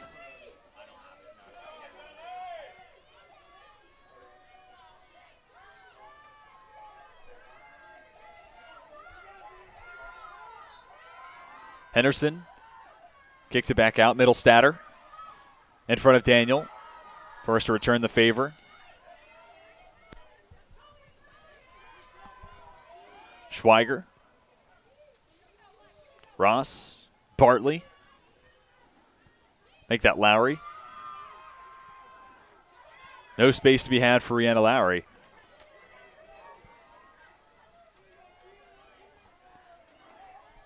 Schweiger climbs the ladder, controls the pass. Spins against Dumas. Shoots. Scores. There were whistles on the play. But they're going to go to the stick check. Looks like it'll count. And Randolph-Macon retakes the lead at 10-9.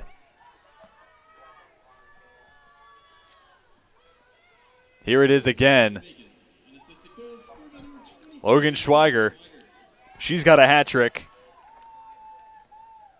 16th of the season for the junior.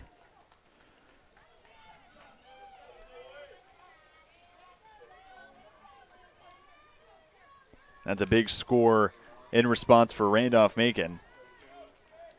Reclaiming not only the lead, but also some momentum. Both teams able to find the back of the net here in the fourth. And buckle in, folks. I think we're in for a fun 10:30 throughout the rest of this contest. Grounder picked up by King. Lost control. Carnaza knocked it away, but Lynchburg gets it back. King carries forward. Parlays it ahead to Santora.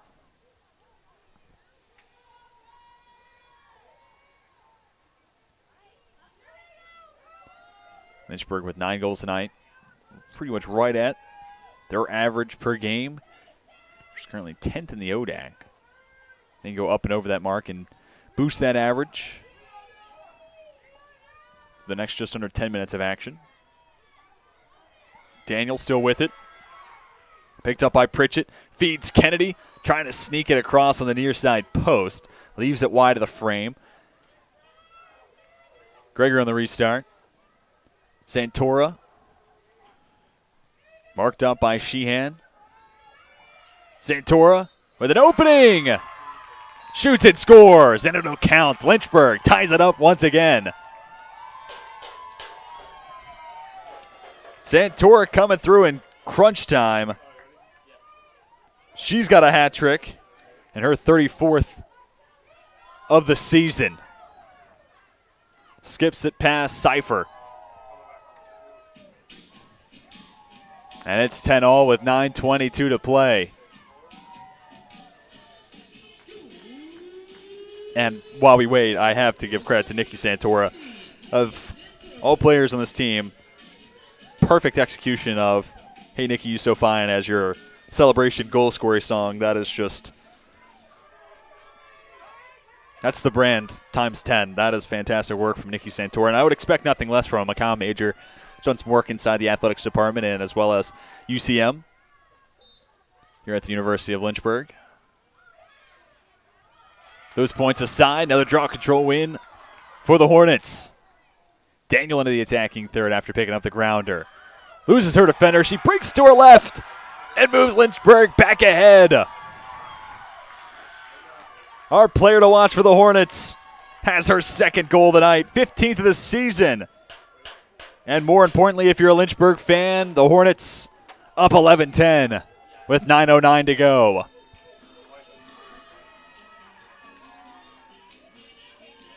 Daniel gets away from Gibson giving chase. And with that much space, it's going to be tough for any keeper to come up with a stop against Daniel.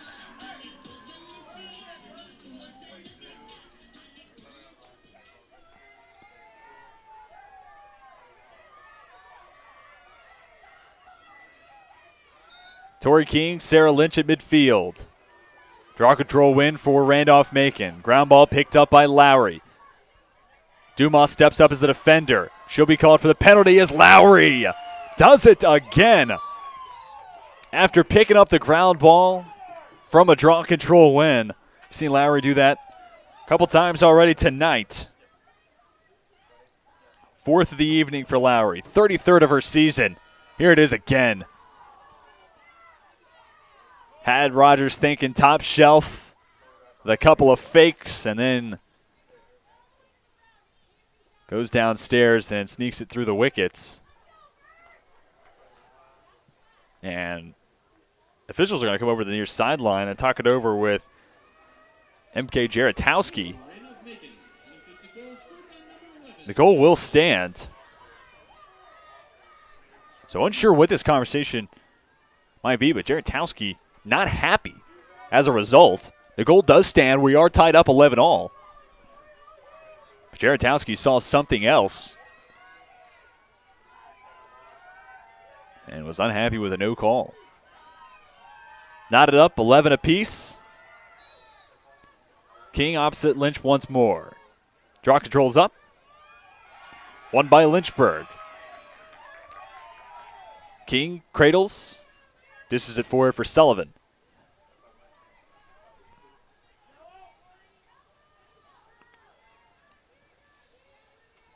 Lynchburg will send it back counterclockwise. King with it now.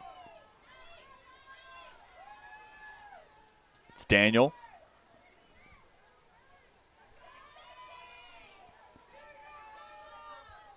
Daniel, one of 4 players tonight for Lynchburg to hit the back of the net more than once. It's 2 for Daniel, Gregory, and Dumas, and 3 for Nikki Santor to lead the way. Down to the turf goes King. They'll stop the clock with 8:03 left in the fourth. Good to see King back up on her feet, seemingly okay. Free position inbound for Lynchburg, and heading to the sideline is Rachel Gibson.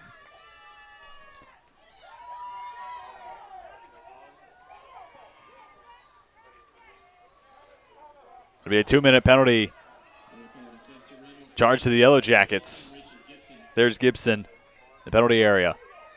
And there's Lynchburg in the attacking third. King with an opportunity to improve the 1 for 7 mark on free position shots for Lynchburg.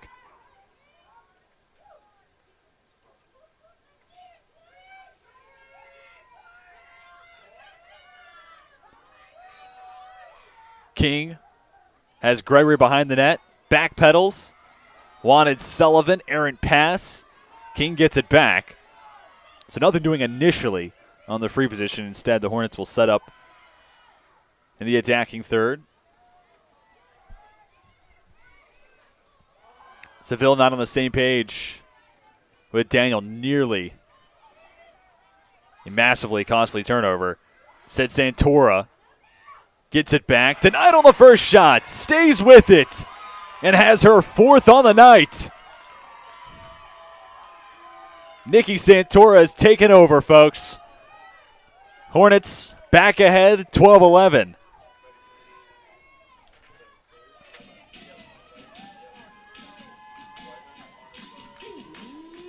Another look at the 35th score tonight, or excuse me, of the season. It feels like tonight, but of the season for Santora. And as this game has gotten closer and closer to its conclusion, Santora has become a bigger and bigger presence on the offensive side for Lynchburg, which says a lot because he's already the team's leading scorer and somebody that every defense has to account for.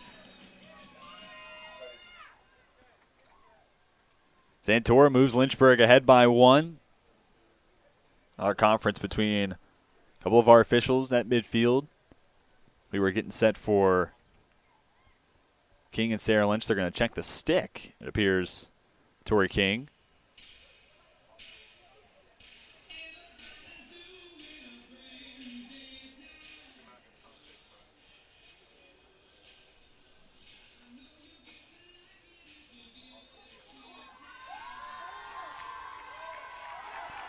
Head coach Jaratowski nods her head in approval. Perhaps this is what coach was wanting a second look at. Lynchburg happy on the sideline and those on the fields clapping approval as well.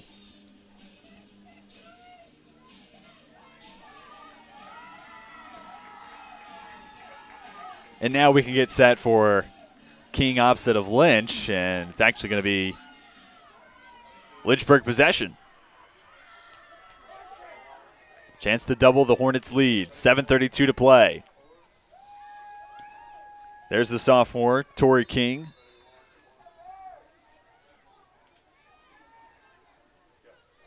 She'll send it to the nearest sideline. Meredith Bornholt with it for a moment. Back to King it goes. Seville cuts back to her left. Sails the shot over the top post. Lynchburg continues along with her possession. More than 60 seconds in the shot clock, so no hurry. Daniel lays a screen. Seville. Similar move. Spins back to her right.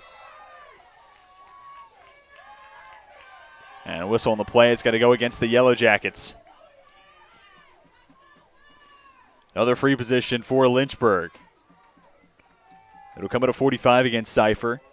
Again, Lynchburg 1 for 7 on free position shots. Seville up and over the post. Pass goes to Kennedy. Kennedy finds Sullivan. And Mia Sullivan makes it a 2-goal difference.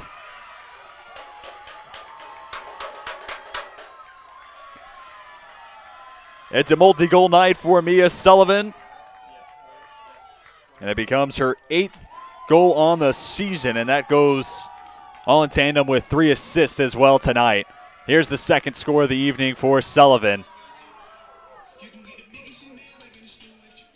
And perfectly set up by Kennedy. Now as you're seeing Lynchburg make some adjustments, having a hard time hitting the back of the net in free position shots. Well, okay, instead of taking a shot, let's set it behind the net and set up an opportunity for a player like Dara Gregory or Libby Kennedy to be the quarterback of the offense, so to speak, and find a cutter in against Cypher, especially as you set it behind the net. Cypher has to turn completely, account for Gregory or Kennedy. You get that pass off, and as Cypher is turning to defend, you might have a little bit of an opening, and that was the case there for Lynchburg. Able to make it a 2-goal lead. Lowry sends it to the far side. Schweiger has Bartley. Lynchburg looking to hold on and avenge the loss last week at the hands of Shenandoah. Bartley with another spin. Forced to send it back out. Middlestatter. Backing up the play is Lowry. Lowry behind the net. Picked up by Knight. Cutting to her left. Looking for her 5th of the night. Won't have it here. Instead, Patricia Rogers has save number 8. Less than 6 minutes left.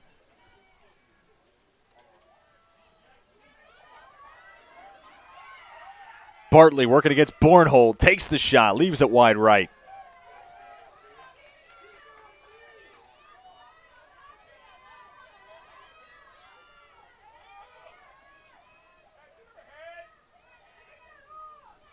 Pass goes up top. McNeely. Over to Ross. Ross defended by King. Ross through contact. Satterfield lost her stick. Lynchburg's going to be called for the shove. Free position. Inbound for the Yellow Jackets. It'll be Ross to start and potentially take a shot. Randolph-Macon 1 for 2 on free position shots. There's another look at the contact. Ross, one-on-one against Rogers. Give the freshman another save. Her 9th of the night. Long outlet pass. Seville with Bartley as the closest defender. Ahead for Daniel. 5 minutes in counting in Lynchburg. Taps the brakes and will slow down the tempo. Patricia Rogers, 11 goals allowed, but 9 saves this evening. Save percentage at 45%. Caroline Seifer has seen that save percentage dip down to 45.8%. So it's been even and a battle between the posts. So then your attention can turn to draw controls. Lynchburg with a 15-12 edge. And looking at the averages coming into this contest, I've noted 1,000 times already. You don't want to hear me say it again, but given that context, plus where we are tonight, 15-12 edge for the Hornets over the Yellow Jackets, that is a massive reason as to why Lynchburg has the 2-goal lead, and that's helped as a catalyst for Lynchburg's 6th shot edge in the shot department, 34-28.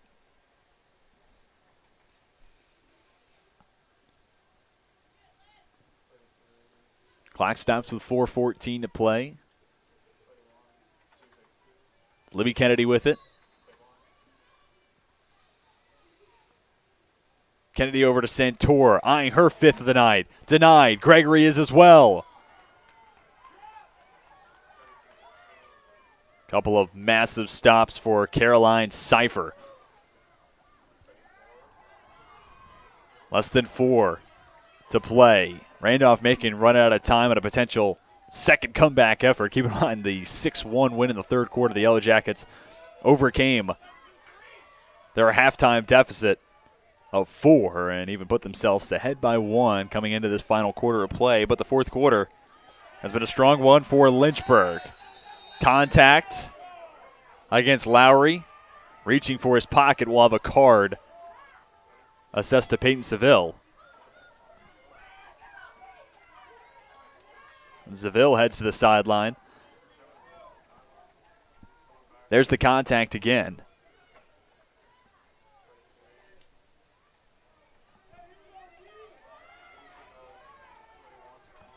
Yellow card assessed to Lynchburg, number 23, Peyton Seville. A 2-minute penalty, releasing at 1:30. It's a 2-minute penalty to go against Lynchburg, and Seville stands on the sideline. Free position. Yellow Jackets 1 for 2 tonight. Lowry in front of Rogers.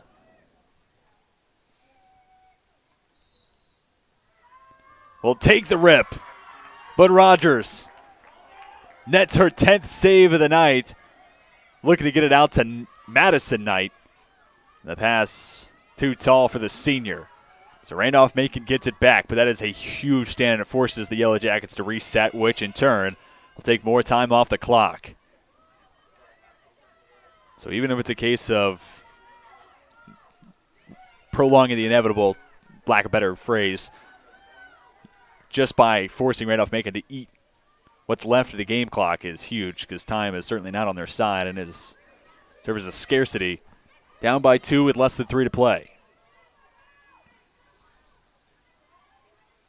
Lily Henderson for Kayla Ross.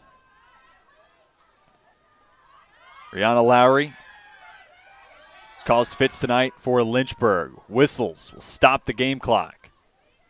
2:32 left in the fourth. Another free position. Lowry with it. There's Coach Jaratowski looking to avoid a second consecutive loss to Coach Reed and the Hornets. Need a score here in this free position.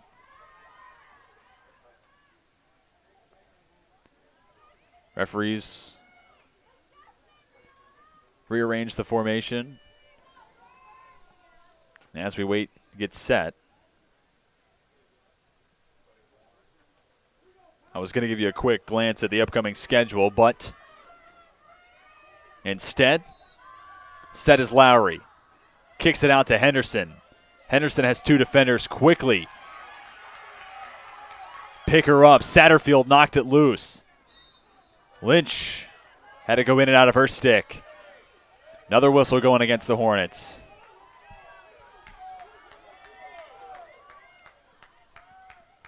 Lynchburg done a good job making Randolph-Macon wait for another shot opportunity. Comes from Henderson. Another save for Rogers, who picks it up. And brings it all the way out of the defensive third. Applying the pressure, Lowry trying to create the turnover and take advantage of a potential empty net opportunity, but instead he's caught for the foul, and Lynchburg will head back the other way. And that stand, don't want to say is the dagger, but it certainly puts the nail a little deeper into the coffin.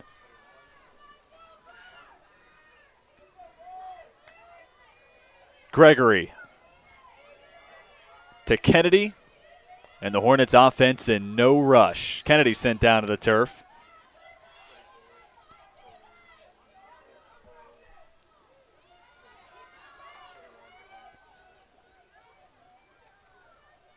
Dumas with it.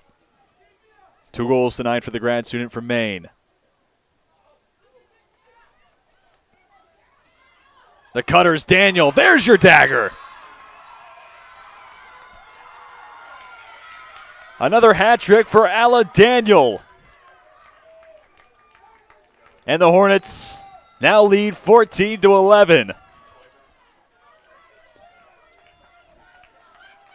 Another dime drop by Derek Gregory, and Daniel goes top shelf where Mama hides the cookies, and Coach Jaratowski will call a timeout with 60 seconds left to be played. We'll step aside and come back with the conclusion between Lynchburg and Randolph-Macon coming to you on LHSN.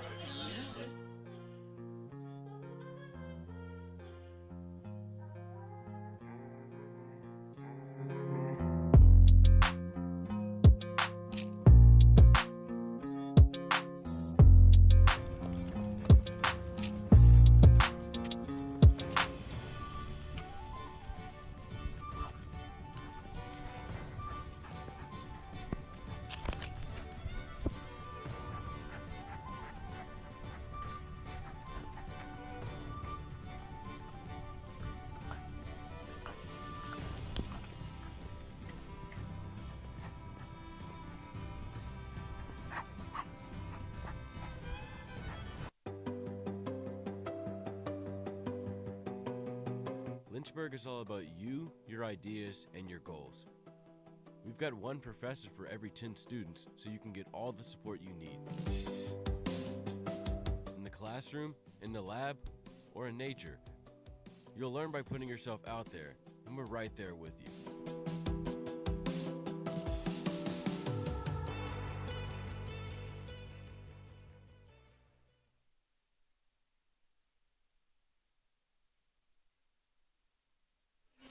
It's a 3-0 run over the last 6.5 minutes of action. Goals coming from Nikki Santora, Mia Sullivan, and Ala Daniel with great defense mixed in between to have Lynchburg up 14-11 with 1 minute left to play. King at midfield. Sarah Lynch standing on the opposite side. Draw control win. It seemed for Lynchburg, but a hold. We'll give it to the Yellow Jackets. Lowry picked up by Ala Daniel, who scored the most recent for Lynchburg, and sent us to the timeout called by Coach Jaratowski. Bartley finds Ross. Contact on the play. Rogers was able to deflect the shot out, but it looks like we'll have a free position for Randolph-Macon. Here it is again. There is some contact.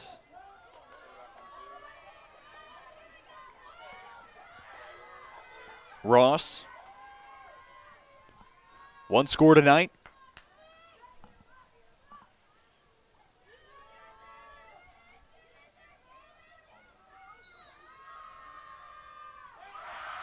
Patricia Rogers has brought her A game here in the second half.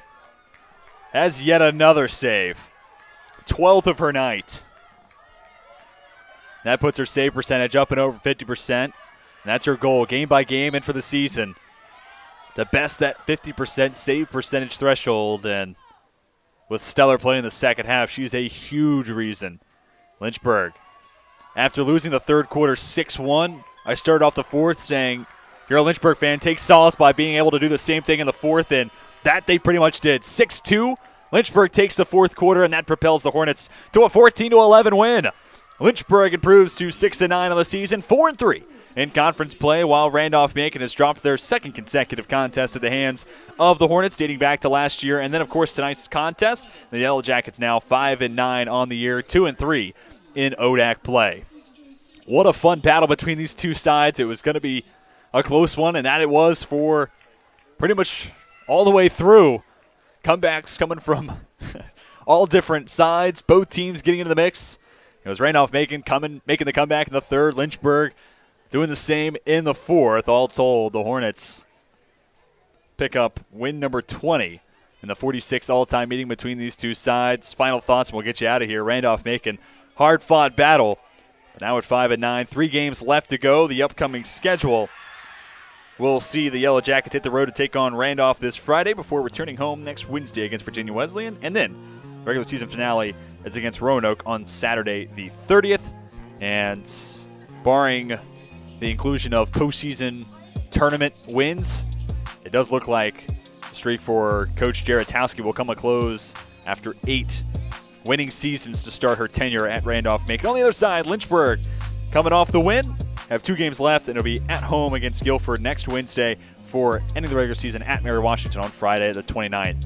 Thank you, everybody, for tuning in. It's been a fun night. Hope you enjoyed this broadcast and became a pleasurable viewing experience for your Wednesday night. For my director, Sam Rice, the rest of our fantastic LHSN broadcast crew, that's going to do it for us at Schellenberger Field. My name's TJ Wingert, and until next time, we are signing off.